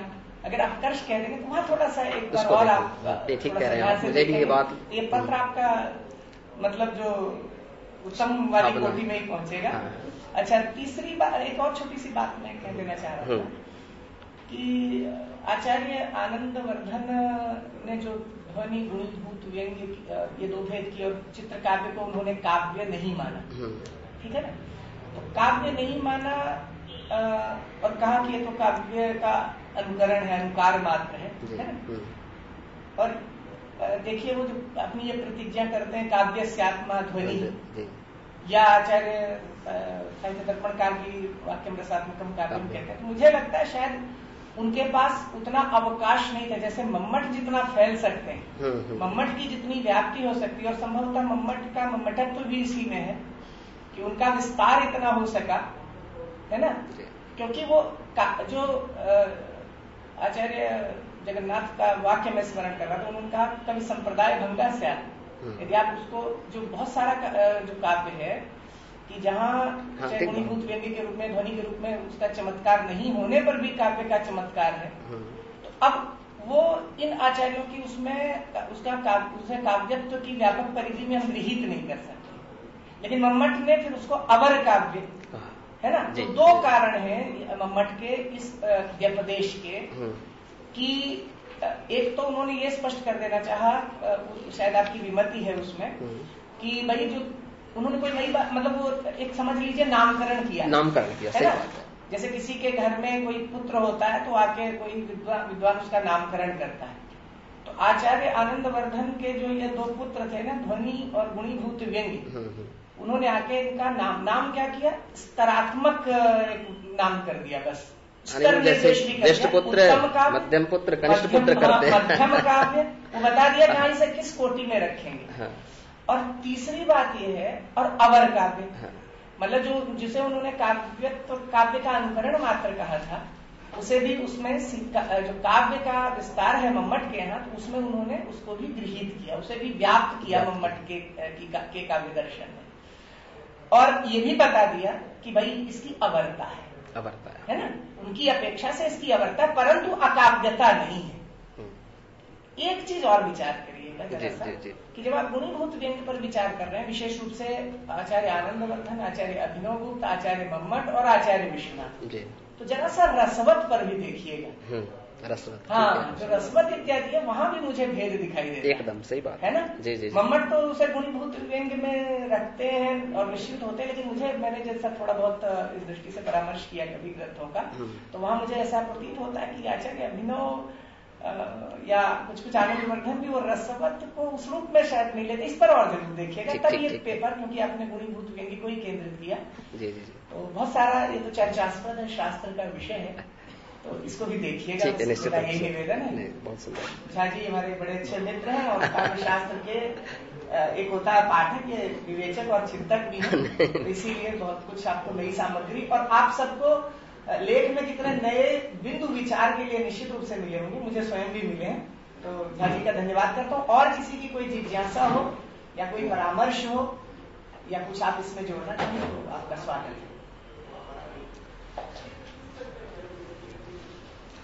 आज जो है ना, प्रेजेंटेशन अच्छा हुआ करता है और बड़े चिंतक विचारक भी हैं झा जी। मैं झा जी का समर्थन करता हूं, लेकिन मैं जोड़ना चाहूंगा, मैं जयप्रकाश राष्ट्रीय संस्कृत संस्थान के आधुनिक संदर्भ के जो आचार्य हैं, उन्होंने इसको किस स्थान पे रखा है। चाहे जैसे अर्वाचीन काव्य शास्त्र परंपरा में राधा वल्लभ जी हैं, चाहे राजेंद्र प्रसाद मिश्र जी हैं, और आचार्यों ने गुणीभूत व्यंग्य की चर्चा किस रूप में की है, इसको भी थोड़ा सा इसमें अगर इंक्लूड कर दें तो थोड़ा अच्छा रहेगा। आधुनिक आचार्यों में राजेंद्र जी का तो मत है, वो उत्तम काव्य, मध्यम काव्य और अवर काव्य, ये तीनों भेद को वो स्वीकार नहीं करते हैं। वो कहते हैं काव्यम कोविदा स्वाद्यम, काव्यम सहृदया स्वाद्यम, कोविदा स्वाद्यम एवं, और तीसरे भेद वो जनास्वाद्यम, सामान्य जन स्वाद्य, ये 3 प्रकार के भेद मानते हैं। और जिसमें गुणीभूत व्यंग्य जैसा या अति वैयाकरणात्मक उत्कृष्ट कोटि का होता है, उसको कोविदा स्वाद्य, विद्वत स्वाद्य मानते हैं। वो तीनों भेदों को अलग नामाकरण करते हैं, ऐसा उनके उसमें नहीं है। फिर भी इस विषय से भी उसको देखा जाएगा, अच्छा सुझाव है। ये और रेवाजी वगैरह व्यंग्य कोई नहीं मानते, तो वो ऐसा है ना कि आनंदवर्धन के आधार पर इन्होंने विवेचन किया। यहाँ तो व्यंग्य का विरोध है आचार्य रेवाजी से, जो राजेंद्र जी के लिए नहीं कह रहा हूँ, रेवा प्रसाद जी, उस दृष्टि से आप थोड़ा सा उसको भी जोड़ा जा सकता है। प्रकाश जी का सुझाव बहुत विस्तृत हो जाएगा। नहीं, जरूरी है ना, अगर आप तुलना करते हैं तो आधुनिक पक्ष को छोड़कर केवल वही परंपरा में रह जाएंगे तो आपका विश्लेषण सही नहीं होगा।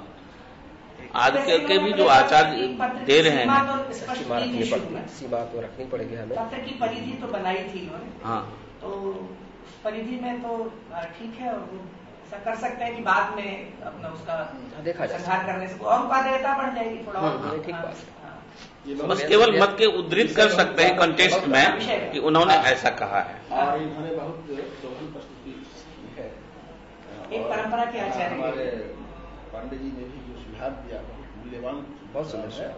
इसके आलोक में जहाँ परिवर्तन करना होगा कर देंगे। और आधुनिक काव्यकारों के संबंध में जैसा कि बताया, उस बिंदु पर भी ध्यान देना होगा। अच्छा पेपर है, इसलिए आपको धन्यवाद नहीं देता हूँ। शुक्रिया। नेक्स्ट, और किसी को कुछ पूछना नहीं? नेक्स्ट ये डॉक्टर करुणा है, आप यहीं आ जाओ, यहीं आ जाओ। नहीं आवाज दे दीजिए। प्राचीन भारत में जलवायु विज्ञान की संकल्पना आ जाइए, मेरे सुनने की आपको आना है।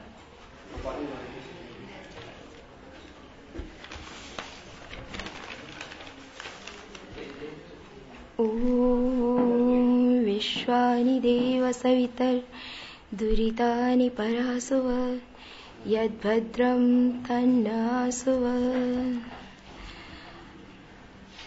आदरणीय श्रेष्ठ सभाध्यक्ष महोदय एवं उपस्थित सभी विद्वत मंडल, मैंने प्राचीन भारत में जलवायु विज्ञान की संकल्पना इस विषय पर कुछ अपने विचार लिखे हैं, और ये भी विषय बहुत व्यापक है, तो हो सकता है कि मैं किस संदर्भ में कहाँ तक पहुंची हूँ तो विद्वत लोग ध्यान देंगे। जलवायु विषयक प्राचीन वैदिक संकल्पना आधुनिक जलवायु की परिभाषाओं से कहीं अधिक व्यापक एवं पूर्ण प्रकट होती है। जलवायु के अकाट्य एवं अत्यंत सुदृढ़ तथ्य जो कि मानव प्रकृति एवं कृषि तथा जीव जंतुओं के नियमित सुंदर जीवन के लिए सर्वदा सार्वकालिक उपयोगी हैं। इन्हीं तथ्यों के आधार पर आधुनिक वैज्ञानिक भी अपने वैज्ञानिक चिंतन को निखारकर नित नए अनुसंधान कर रहे हैं। जलवायु से तात्पर्य है इस अग्निशोमात्मकम जगत में मूलभूत प्राकृतिक पदार्थों आपह एवं वायु के संयोग की अवस्था को जलवायु के नाम से अभिहित किया गया है। वैदिक ग्रंथों में जगत के आधार रूप में वर्णित ऋत इस जलवायु की संतुलन की दशा को निर्धारित करता है, जहां आपह वायु आदि अष्टवसु पृथ्वी पर जीवन को परिपुष्ट करने वाली दशाओं का निर्माण करते हैं। जैसा कि मत्स्य पुराण में कहा गया है, आपो ध्रुवश्च सोमश्च धरश्चैवानिलो नरः प्रत्युषश्च प्रभासश्च वसवोष्टो कीर्तिताः, कि प्रत्येक आदिकाल में शाश्वत मूल तत्व तथा सोम विकिरण का अग्निमय मंडलाकार वायु रूपी तरल पिंड था तथा 8 प्रदीप्त वसुओं का होना प्रसिद्ध है। ऋग्वेद में भी इसके लिए आया है, अष्टौ पुत्रासो अदितेरिये जातास तन्वस परि देवा उपप्रई सप्तभी परामार्तंड मास्यत।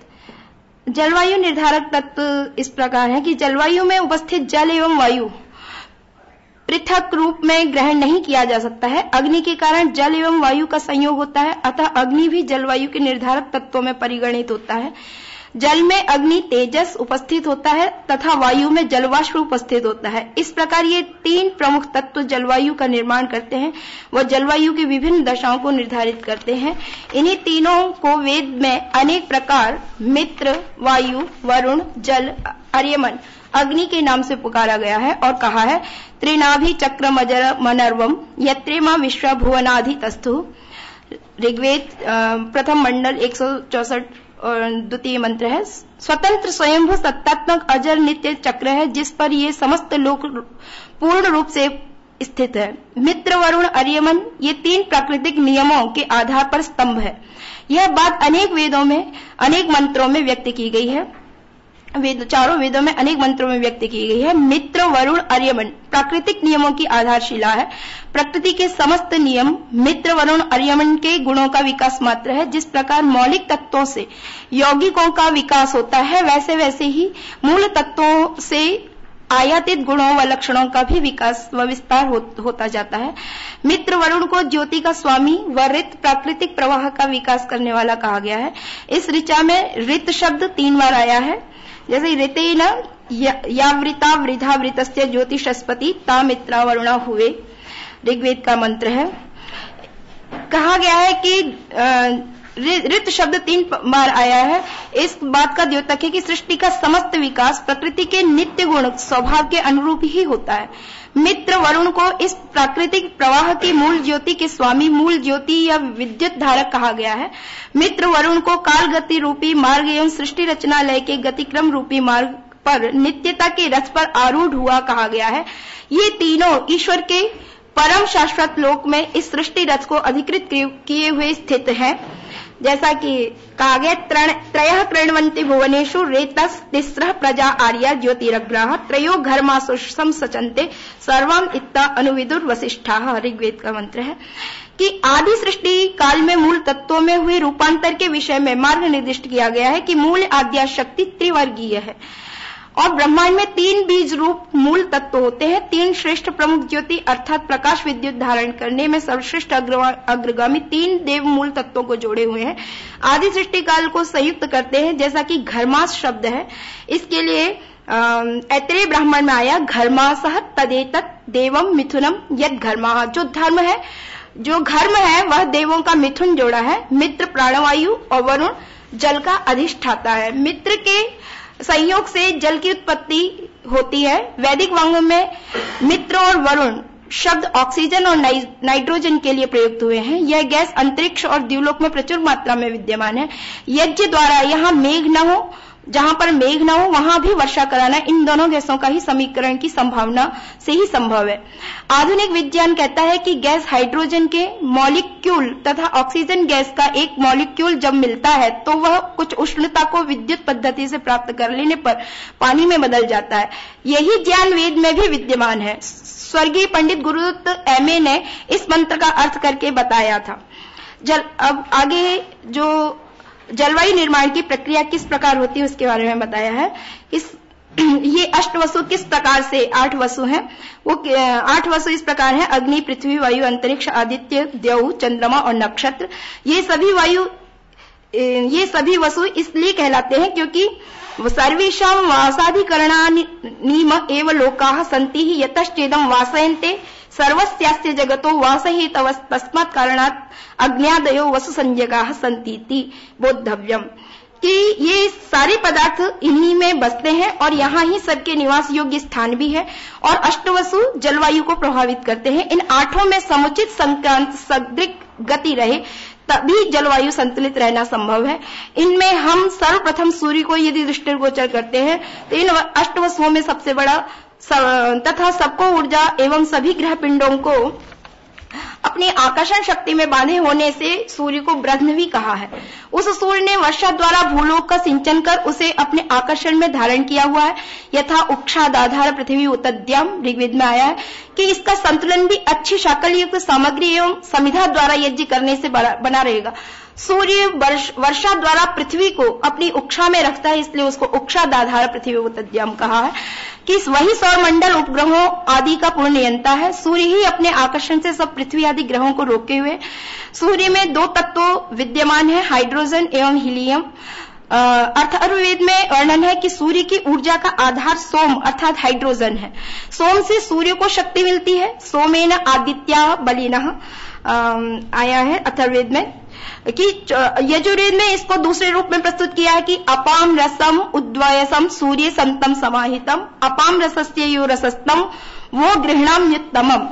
पहली पंक्ति में आया अपाम रसम, जल का सारभाग जो ऊर्जा के रूप में है वह यह सारभाग जल का हाइड्रोजन है और हाइड्रोजन के लिए अपाम रसः इस पारिभाषिक शब्द का प्रयोग किया गया है। दूसरी पंक्ति में आया अपाम रसस्य यो रसः, इसका अर्थ है कि जल के सारभाग का सारभाग, जल का सारभाग हाइड्रोजन है और उसका सारभाग हीलियम है। हीलियम के लिए अपाम रसस्य यो रसा पारिभाषिक शब्द का प्रयोग किया गया है। और अंत में वेद मंत्र कहता है सूर्य संतम समाहितम, अर्थात स्पष्ट है कि ये दोनों तत्व सूर्य में विद्यमान है। सूर्य की किरणों के साथ मित्र और वरुण एक ही रथ पर बैठकर चलते हैं और मित्र शब्द धनात्मक आवेश है और वरुण शब्द ऋणात्मक आवेश है और इनसे ही विद्युत चुंबकीय तरंगे प्रवाहित होती है। इन तरंगों के द्वारा प्रवाहित शक्ति के लिए दूत शब्द का प्रयोग आया है। इस दूत को तीव्रगामी कहा गया है। अजिर शब्द बहुत सक्रिय अर्थ को बताता है और मदे रघु शब्द अति तीव्रता को बताता है। इस ऊर्जा में चुंबकत्व के लिए यह शब्द मंत्र में आया है कि योवाम मित्रावरुणा अजीरो दूतो अद्रवत अयः शीर्षा मदेरु, अर्थात सूर्य में ऐसे चुंबकीय शक्ति है जो सभी पूरे नक्षत्र मंडलों और नभ में जो जितने भी ग्रह है उपग्रह है सबको अपनी चुंबकीय शक्ति से वो धारण किए हुए। सूर्य वायुमंडल को शुद्ध करता है, उसके लिए है सविता पुनात् तच्छिद्रेण पवित्रेण सूर्यस्य रश्मिभिः, यजुर्वेद का मंत्र है, यजुर्वेद के चौथे अध्याय का चौथा मंत्र है। सूर्य संसार का धारक एवं पालक है। सह सूर्य ववृत्याद् रथेव चक्र धर्ता देवो विश्वपति भुवनस्य, और वह निरंतर रथ के पहिए के समान घूम रहा है। सूर्य की किरणें समुद्र से जल को भाप के रूप में ऊपर ले जाती हैं और भूमि पर वर्षा करती है। इस कथन की पुष्टि वेदों के अनेक मंत्र करते हैं। तात्पर्य है कि जलवायु को शोधित एवं संपूर्णतया संचालन सूर्य पर पूर्णतया निर्भर है। अगला दूसरा वस्तु है अग्नि। अग्नि की ऊर्जा है जो प्रत्येक परमाणु में गतिशील है, जिससे प्रत्येक कण में गति, प्रगति, विस्तार और नित्य नूतनता विद्यमान है। अग्नि के 3 शरीर बताए हैं, पृथ्वी, अंतरिक्ष और आकाश। जो है आकाश में ये विद्यमान ऊर्जा। अथर्वा ऋषि ने सर्वप्रथम अरणी नामक वृक्ष की लकड़ियों को रगड़कर अग्नि का आविष्कार किया था। सर्वप्रथम ऋषि अथर्वा के पुत्र दधीची ने इसे यज्ञ में इसका प्रयोग किया था।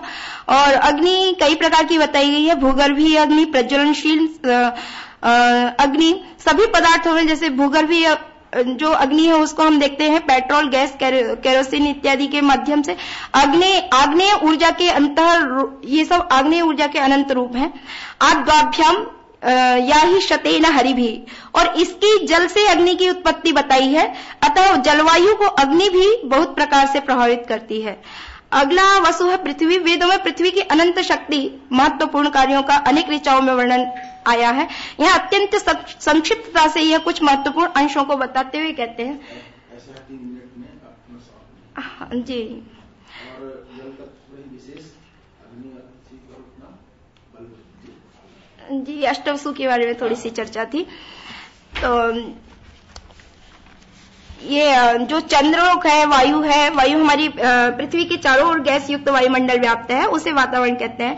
और वायुमंडल में निम्नलिखित गैसें विद्यमान है: नाइट्रोजन, आर्गन, कार्बन डाइऑक्साइड, नियन, हीलियम, क्रिप्टन, जीनन। इसके अतिरिक्त वायुमंडल में भाप के कण, धूल के कण आदि विद्यमान है। विशेष मेरा यह था कि जलवायु के प्रकार, भेद और अनुकूल, और ये जलवायु संतुलन किस प्रकार से किया जा सकता है। जितना जल जमीन से लिया जाए उसमें उतना ही डाला जाए, इससे प्रकृति का संतुलन बना रहेगा। अंतरिक्ष और द्युलोक में खनन क्रिया अग्नि और वायु के संयोग से की जाती है। वायु से गिराई जाने की क्रिया से मेघ वृष्टि पृथ्वी पर होती है। उसके लिए आया है कि मरुद्धि प्रच्युता मेघा वर्षन्तु पृथ्वी मनु, तो ऋग्वेद में आया है। आगे कहते हैं कि अंतरिक्ष और जल को धारण की हुई वायु गंधर्व कहलाती है। इसी विद्यमान जल से ओस, कोहरा, हिमपात आदि होता है। जब मेघ बनता है तब कई स्थितियों से में गुजरता है, तब उसके भिन्न भिन्न नाम होते हैं: ग्रावाश्म, अद्रि, बल, उपल, अहि, अभ्र, वहालक, वृत्र, स्तनयित्नु आदि। ये वायु जल को एकत्रित करने में सहायक है। आकाश में विद्युत व मरुत हवाएं एक ही दशा में परस्पर मिलते हैं, तब घन गर्जना से बिजली का प्रकाश फैल जाता है। यज्ञ द्वारा प्रेरित वायु सूक्ष्म जल सोम को संग्रह करता है। यज्ञ में दूध निमित्त पदार्थ की सुगंधी वाष्प ऊपर जाकर जिसमें अंतरिक्षस्थ वाष्प प्रचुरता से आ मिलती है। इसके अतिरिक्त वनस्पतियों से आर्द्रता और सूक्ष्म कण दोनों उठकर ऊपर जाते हैं। वाष्प तो और वाष्प एकत्रित करती है और कणों पर ऊपर जाते हैं।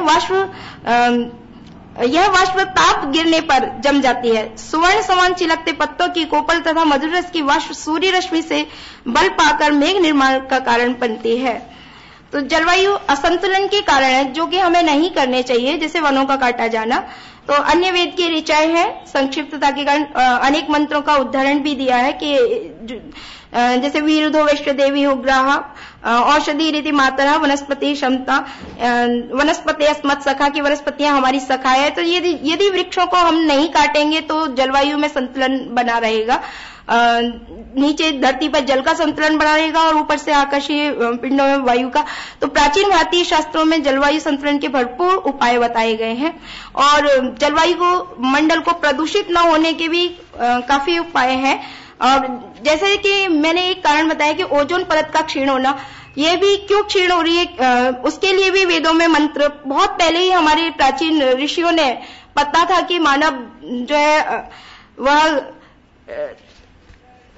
अपने स्वभाव से, मतलब मानव के स्वभाव को वो शायद जानते थे कि किस प्रकार से। तो वहां पर मतलब वेद की ऋचाओं में बताया है कि जिस प्रकार से माता की कुक्षी में गर्भस्थ शिशु में जो एक झिल्ली होती है, उसी प्रकार से जो ओजोन परत है वो झिल्ली के समान है। यदि उसके लिए हम यदि प्रदूषण करते हैं और अपनी उसको प्रदूषित करते हैं, तो जो पाप उस गर्भस्थ शिशु को गिराने पर या मारने पर लगता है, वही पाप ओजोन के लिए उसके ऋग्वेद का मंत्र है।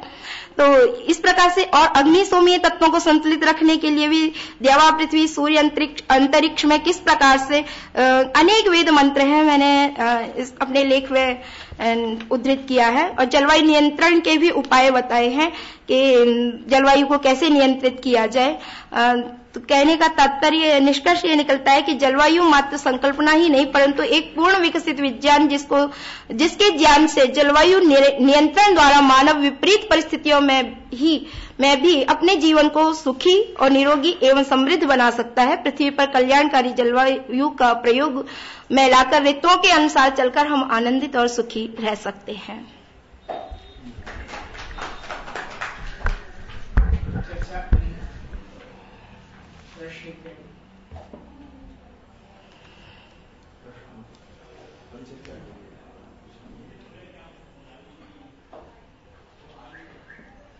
किसी का कोई ऑब्जर्वेशन अभी?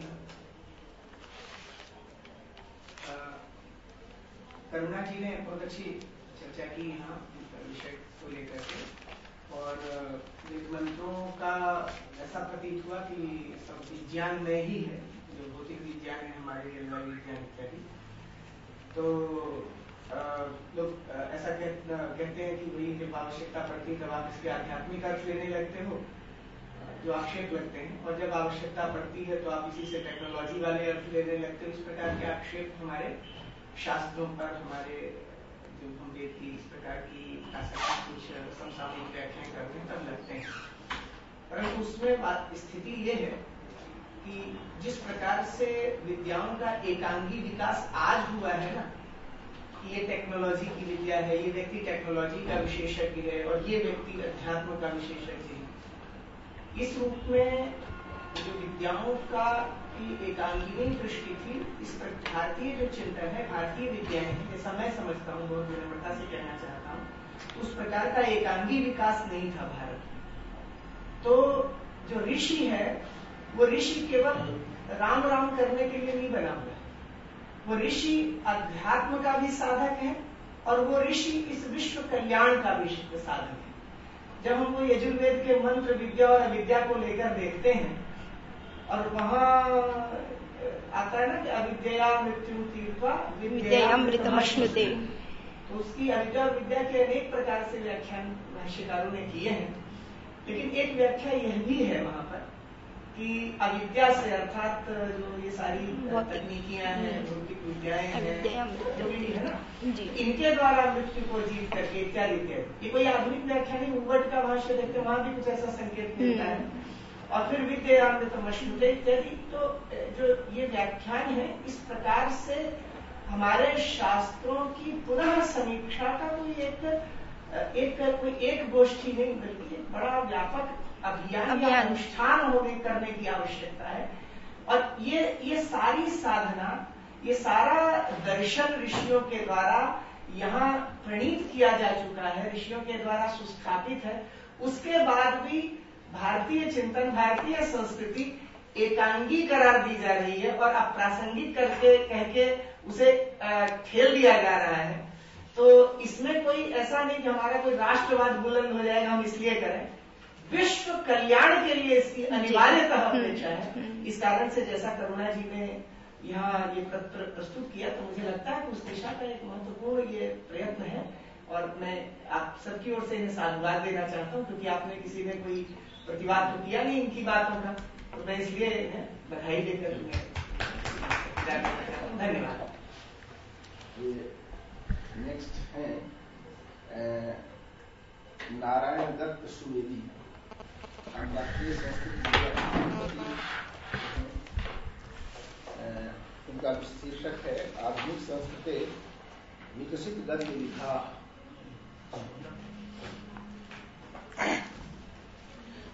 वस्तुतः हम यदा शोधपत्र निमित्तं अत्र मया प्रस्तुतं तदा अहं छात्रः आसम्। अधुना अहं संस्कृतसंवर्धनप्रतिष्ठाने अन्तर्जालप्रशिक्षकरूपेण नियुक्तः अस्मि, इंटरनेट ट्यूटर। तत्रैव कार्यनिरतः अस्मि। अधुना मम शोधोपाधिः अपि सञ्जाता। तस्मात् नास्मि अन्तर्जाल अनुशिक्षक नाम तत्र संस्कृतभाषा एव मया पाठ्यते। मम शोधविषयः अस्ति आधुनिकसंस्कृते विकसितगद्यविधाः। तत्र पाठं भवतु। अपूर्वरसरूपेयं रम्या हृद्या कथा शुभा प्राक्कालादेव सर्वेषां मनोहरति सर्वथा निरन्तरप्रवाहत्वान् नवरूपा पुरातनी कालकर्म प्रभावेण तत्कथं रूपयिष्यते। या कथाख्यायिका नाम्ना द्विविधासीत् पुरायुगे सैव गद्यप्रभेदस्य नैकशाखाति विस्तृता ध्वन्यालोकस्य आलोके नैकशाखासु वर्णिता नाद्यताः जीविता सर्वा दृश्यन्ते कविकर्मणि युग धर्म प्रभावेण विश्वं ग्रामायतेऽधुना भाषान्तरं गतं तत्त्वं विश्वभाषासु वर्धते। उपन्यास कथा यात्रा जीवनी आत्मवाक् तथा रेखाचित्र निबन्धाश्च विभान्ति भारती मुखे कथापि लघुदीर्घाख्य भेदेनैव न भिद्यति कथा वस्त्वादि तत्त्वेषु नैकरूपेण जृम्भते। पद्य गद्यमयत्वेन विभाजितेऽस्मिन् काव्यप्रपञ्चे कविनां निकषमिति आमनन्ति काव्यकौतुकरसिकाः सहृदयाः। तत्काल गत गद्यगौरवं गद्यमानकञ्च अवलोक्य सत्यमेव प्रतीयते यद् गद्यं कष्टसाध्यम् इति। परन्तु वाणीपुत्राणां सुप्रसिद्धकवीनां लेखनी न कस्मिंश्चित् कालखण्डे विरता गद्यनिबन्धनात्।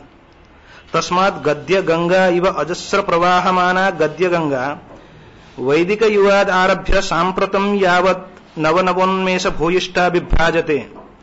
गद्यस्वरूपं विवर्णयन् आह दण्डी अपाद पदसन्तानो गद्यं तदनु आचार्य विश्वनाथस्य वृत्तगन्धोज्जितं गद्यं चतुर्विधं तद् उत्कलिका प्रायं चूर्णकम् इत्यादिकम् आद्य समासरहितं वृत्तभागयुतं परम् इत्यादि।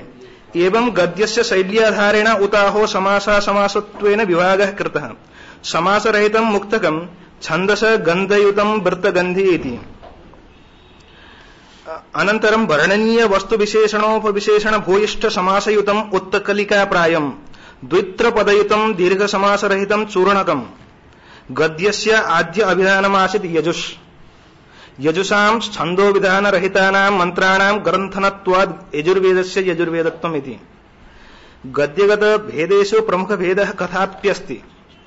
कथायाः मूलं स्रोतः भवति वैदिकवाङ्मयम्। तत्र ऋग्वेदोक्त पुरुरव उर्वशी विश्वामित्र नदी यमयम्यादीनि उपाख्यानानि तदनु ब्राह्मणग्रन्थेषु दृष्टान्तस्य भित्तिभूमिं परिकल्पयन्ति कथाख्यायिकाः। कालक्रमेण आगते लौकिक संस्कृते रामायण महाभारत पुराण त्रिपिटक बौद्धजातक जैन पुराण परंपरायां कथायाः पल्लभनं सुशोभते। एवं प्रचलित धारायां पंचतंत्रं हितोपदेशः बृहत्कथा मंजरी कथा सरित्सागर जातकमाला सुख सप्तति सिंहासन द्वात्रिंशिका बेताल पंचविंशति प्रबंध चिंतामणि प्रमुखाः शतश नित्योद्बोधकाः कथा प्रबंधाः अजायन्त।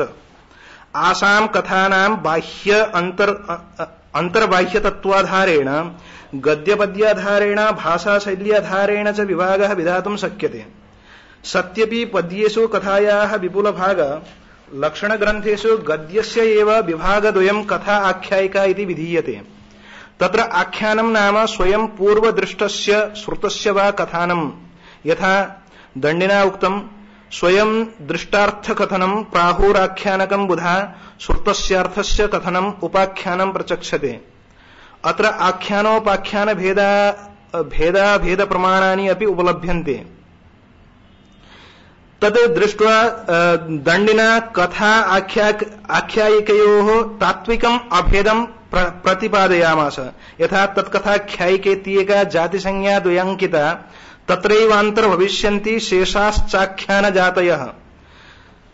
काव्यभेदानां गणनाक्रमे आचार्य आनन्दवर्धनः वदति परिकथा सकलकथा खंडकथा आख्यायिका चेति नैका विधा कथागतम मनोहर तत्वम अभिलक्ष्य बाणभट्टेन कथा नवबद्ध्वा उपमिता स्फुरत्कलालाप विलास कोमला करोति रागम हृदि कौतुकाधिकम रसेन शय्यां स्वयमभ्युपागता कथा जनस्याभिनवा मधुरिव तथैव भामहेन येन आधारेण कथा आख्यायिके भेदयति तेषु अन्यतमा भेदका सन्ति गद्य योगत्वं स्वच्छवासत्वं वक्त्रापरवक्त्रत्वं आर्यादिमत्वं च एते भेदविदाः कथाख्यायिकयोः समानरूपेण प्राप्यमानत्वाद् दण्डिनः कथनं सत्यम् इव लक्ष्यते पूर्वेषां मतम् आलोच्य आचार्य विश्वनाथोऽपि द्वयोः कथाख्यायिकयोः निर्दुष्टस्वरूपं प्रदानाय प्रयासं व्यधात् यथा कथायां सरसं वस्तु गद्यैरेव विनिर्मितम् इत्यादि अत्र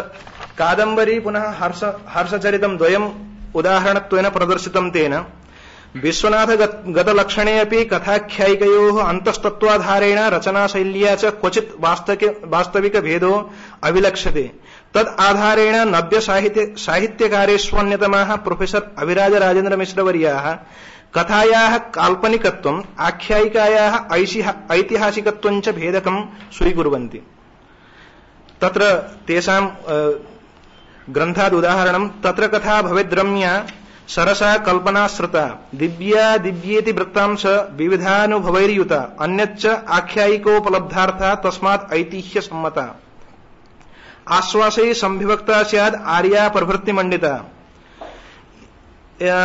तत्र एतेन पूर्वाचार्यगत विसंवाद सद्भावे अपि प्राचीन उपलब्ध आख्यायिकयोः स्पष्टकं भेदकं किमपि तत्त्वम् उपलभ्येत परन्तु आधुनिक उपलब्ध कथानां यात्रा उपन्यास दैनन्दिनी संस्मरण लघुकथा दीर्घकथानां च कथं कथा आख्यायिकयोः अंतर्भावयितुं शक्येत इति शंका उत्पद्यते आधुनिक भेदानां संस्कृतनिकषे कथं वा स्थापयितुं शक्यते इति मम भूमिका भाग नव्य संस्कृत साहित्य जगति समागता नव्य गद्य विधासु निम्ना प्रमुखायन्ते उपन्यास लघुकथा दीर्घकथा टुप्कथा स्पशकथा त्रासदकथा भयदकथा सामाजिक कथा दंतकथा लोककथा बालकथा यात्रा वृत्तान्तः चित्रकथा दैनन्दिनी आत्मकथा संस्मरणं रेखाचित्रं जीवनचित्रं निबन्ध इत्याद्याः भवतु एवं वस्तुतः संक्षेपः एव पत्रद्वयमेव पत्रम् एकमेव भवति तस्मात् अधुना कन्क्लूजन एव मम वास्तविकम् एवं विविधधाराभिः प्रवर्तते नव्य संस्कृत गद्यम् अस्य विकासे संस्कृत साहित्यस्य प्रभावः स्पष्टरूपेण वैश्विकपरिदृश्ये च दृश्यते तत्र सामाजिक परिवर्तनेन सह यत् परिवर्तनम् आगतं संस्कृते अपि तत्र छायावाद अस्तित्ववाद प्रभाववाद नारीवाद रहस्यवाद बिम्बवाद मनोविज्ञानवाद इत्यादि वादानामपि भारती मंदिरे प्रवेशः अस्ति पुनः काव्यशास्त्र निर्माण दशायाम् अपि हर्षदेव माधवानां ग्रन्थे उपलभ्यते तस्मात् अत्र अहं पूर्वं कथाख्यायिकयोः यथा अंतर्भावः एकत्र भवति इति दण्डिना उक्तं तथैव कथा आख्यायिकयोः यः विषयः अस्ति तद् काल्पनिकं पुनः ऐतिहासिकं भेदद्वयं परन्तु तत्र अन्ये ये भेदाः सन्ति कथानाम् उपविभागः लम्बक आश्वास निश्वासादीनां वा भवतु अथवा कविपरिचयगताः श्लोकाः अनुष्टुप्छन्दसि आर्य उपजातिषु वा भवतु अथवा लम्बकादिषु विभागः भवतु तत् कथाख्यायिकयोः भेदः कदाचित् स्यात् परन्तु आधुनिकविधानां दीर्घकथा उपन्यास इति नूतना ये विधाः सन्ति तत्र उपन्यासे एव आख्यायिकाः पुनः कथाश्च अन्तर्भवन्ति इति मम कन्क्लूजन् अस्ति कथमित्युक्ते तत्र अस्य पृष्ठपोषणाय अहं शिवराज विजयस्य कर्ता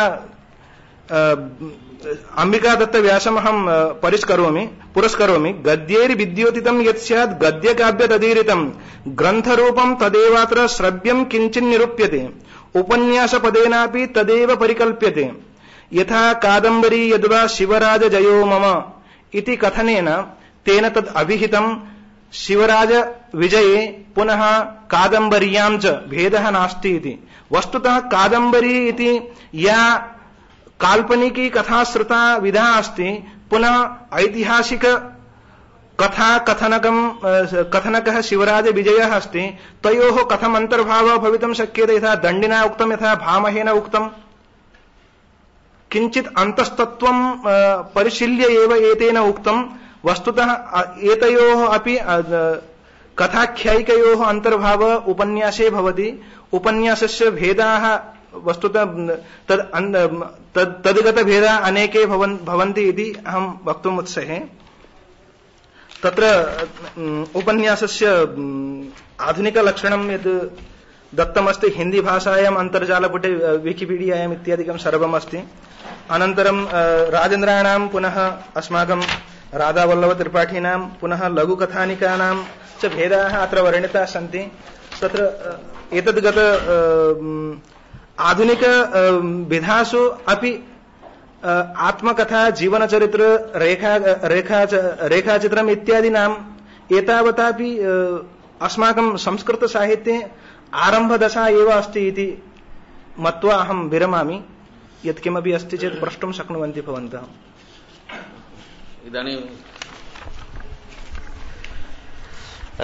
इदानीं गद्यकाव्यस्यापि बहु विकासः जातः अस्ति, यत्र प्रायशः 240 विधाः इदानीं गद्यकाव्यस्य अस्ति। यतोहि यत्र गद्य भवान् उक्तवान् यत् यात्रावृत्तान्त, पुनः कथा पुनः संस्कृत उपन्यास इत्यादि विधाः सन्ति, येषां निराकरणं पुनः तत्र लक्षणम् इत्यादिकं तत्र स्थापनीयम् अस्ति। अतएव तेषामपि लक्षणानि अपि दर्शितानि सन्ति सर्वेषां तत्र।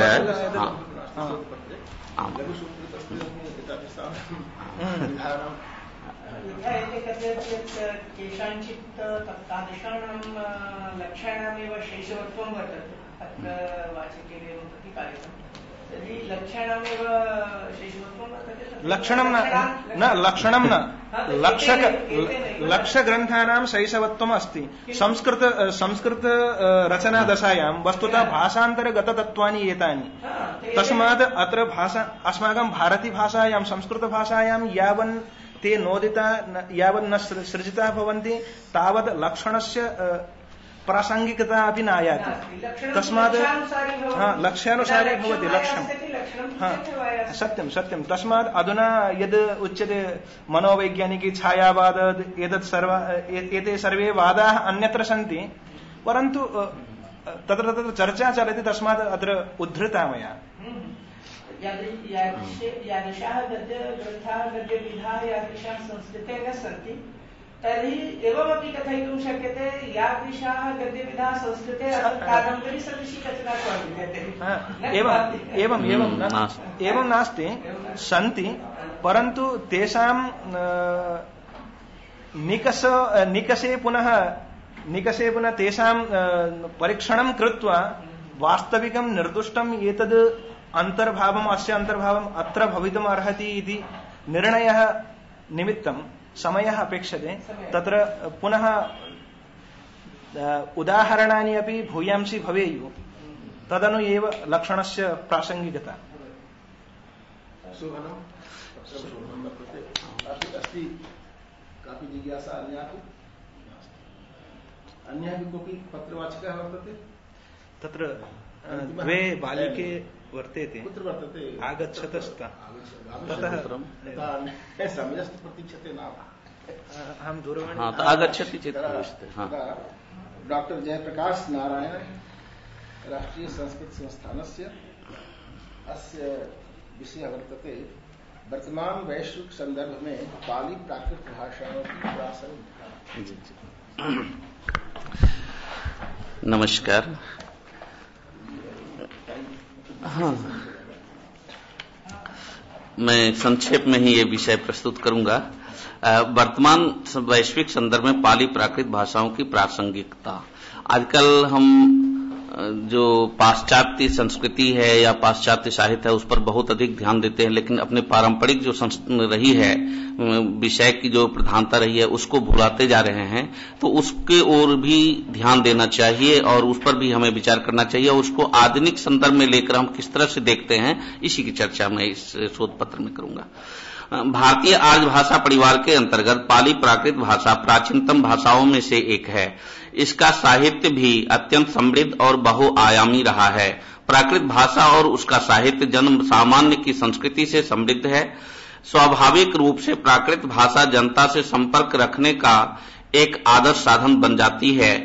इसलिए प्राकृत भाषा को समुचित आदर प्रदान करते हुए तीर्थंकर, महावीर, सम्राट अशोक एवं खारवेल जैसे महापुरुषों ने अपने अपने संदेशों में प्रचार प्रसार के लिए प्राकृत का प्रयोग किया है। जैन आगमों में प्राकृत का सर्वाधिक प्रयोग हुआ है, किंतु वेदों की भाषा में भी प्राकृत भाषा के तत्वों का समावेश है। भारत के अधिकांश प्राचीन शिलालेख प्राकृत में हैं। प्रारंभ से ही इस देश के नाटकों में प्राकृत का प्रयोग होता रहा है। जन सामान्य की स्वाभाविक भाषा, मूल भाषा प्राकृत रही है। समय समय पर सामान्य जन की विभिन्न बोलियां साहित्यिक प्राकृत का रूप भी ग्रहण करती रही हैं।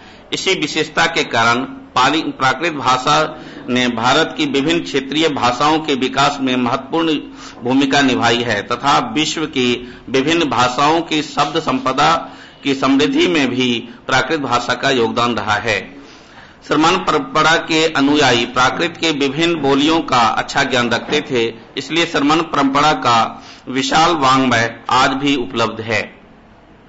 तीर्थंकर द्वारा उपदेशित और उसके अनुयायियों द्वारा संपोषित अनेक प्रकार का साहित्य सृजन किया गया है।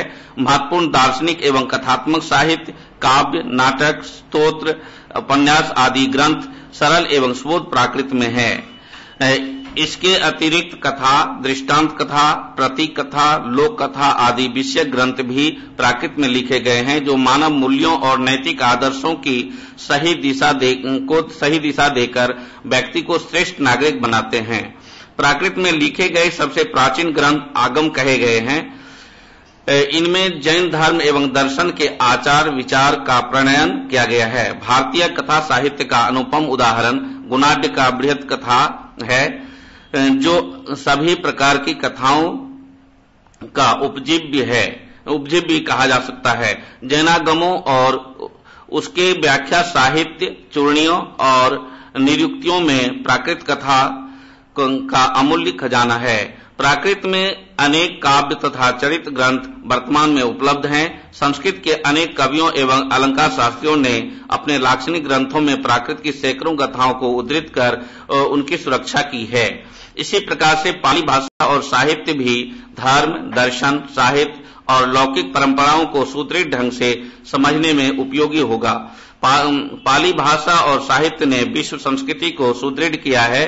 पाली साहित्य के गहन अध्ययन के माध्यम से हम प्रारंभिक बौद्ध धर्म के अद्वितीय पहलुओं को अन्वेषित कर आधुनिक संदर्भ में लोकोपयोगी बना सकते हैं। दक्षिण एवं दक्षिण पूर्व एशिया में प्रचलित विभिन्न संप्रदायों ने बौद्ध संस्कृति को अपनाकर आधुनिक विश्व को प्रशस्त मार्ग की ओर उन्मुख किया है। पाली त्रिपिटक में धर्म, दर्शन, शिक्षा, कला, समाज, प्रशासन आदि नाना विषयों का समावेश है। अतः स्वाभाविक रूप से इन सभी स्रोतों के मूल्यों का प्रत्यक्ष अथवा परोक्ष रूप से व्याख्यान किया गया है। आज बौद्धों का विशाल साहित्य उपलब्ध है, लेकिन उनमें बुद्ध वचनों को जानने के लिए त्रिपिटक ही सर्वाधिक मान्य है।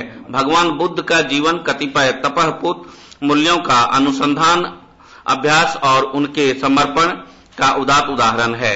बौद्ध विचारधारा ने विश्व स्तर पर यह मान्यता और प्रतिष्ठा प्राप्त की है तथा सुदीर्घ काल तक स्वयं को प्रासंगिक बनाए रखने की जो शक्ति अर्जित की है, इनका श्रेय उसमें निहित जीवन मूल्य को दिया जा सकता है। ये जीवन मूल्य तथागत बुद्ध और उनकी देशना का सार है और इसका सर्वाधिक प्राचीन, गंभीर और यथासंभव प्रामाणिक दिग्दर्शन पाली साहित्य में प्राप्त होता है। यदि वर्तमान युग में पाली और प्राकृत भाषा का अन्य भाषाओं की तरह अध्ययन अध्यापन सुचारू रूप से प्रारंभ किया जाए तो हम अपनी संस्कृति को तुलनात्मक रूप से भारतीय सभ्यता और संस्कृति के महत्वपूर्ण तथ्यों को उजागर कर सकेंगे। आज के तनावपूर्ण और व्यस्ततम जीवन शैली तथा नैतिकता के प्रचार प्रसार के लिए वैश्विक स्तर पर पाली और प्राकृत भाषा में निबद्ध भगवान बुद्ध और महावीर के वचन सर्वाधिक प्रासंगिक हैं। प्रश्न के लिए कुछ अवकाश है। जिज्ञासा का भी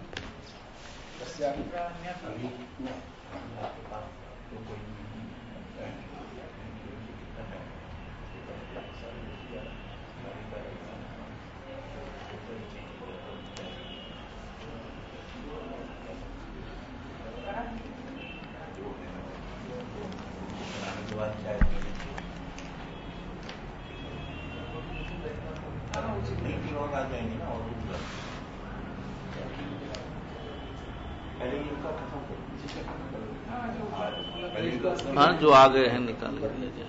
ठीक है शोभन जी।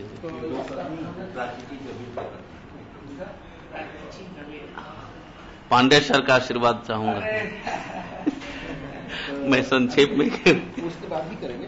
थोड़ा क्या करें, सब लोग आएंगे। चाय पी लीजिए पहले, आगे ब्रेक कर। आप लोग ऐसा है चाय पी लीजिए और 10 मिनट के बाद फिर हम लोग बैठेंगे।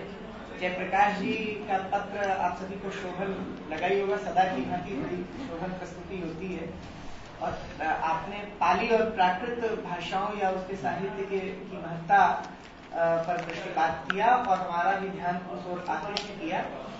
और एक प्रकार से ये लोक की भाषाएं थी और लोक भाषाओं के विषय में जो हमारे विचारक हैं उनकी उस तरह की दृष्टि कदाचित नहीं रही हो, तो आधुनिक विश्व में हम अपनी जो लोक भाषाएं, जिनके संस्कार आधुनिक जो हमारी भाषाएं हैं, जो आज मुख्य भाषाएं बनी हैं, उनमें सारे संस्कार दिखाई देते हैं। तो मुझे लगता है पाली और प्राकृत के मार्ग से ही होकर हम उन तक पहुंच सकते हैं बहुत स्वस्थ ढंग से। तो ये हमारे राष्ट्रीय समसामयिक राष्ट्रीय जीवन के लिए आवश्यकता है। तो आपने इस ओर हमारा ध्यान दिलाया, आपको बहुत बधाई, धन्यवाद। अच्छा है, आप लोग पी लें, उसके बाद फिर आइए।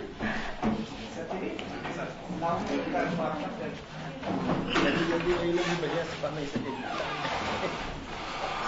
बैठे पांडे जी, मैं आ रहा हूँ।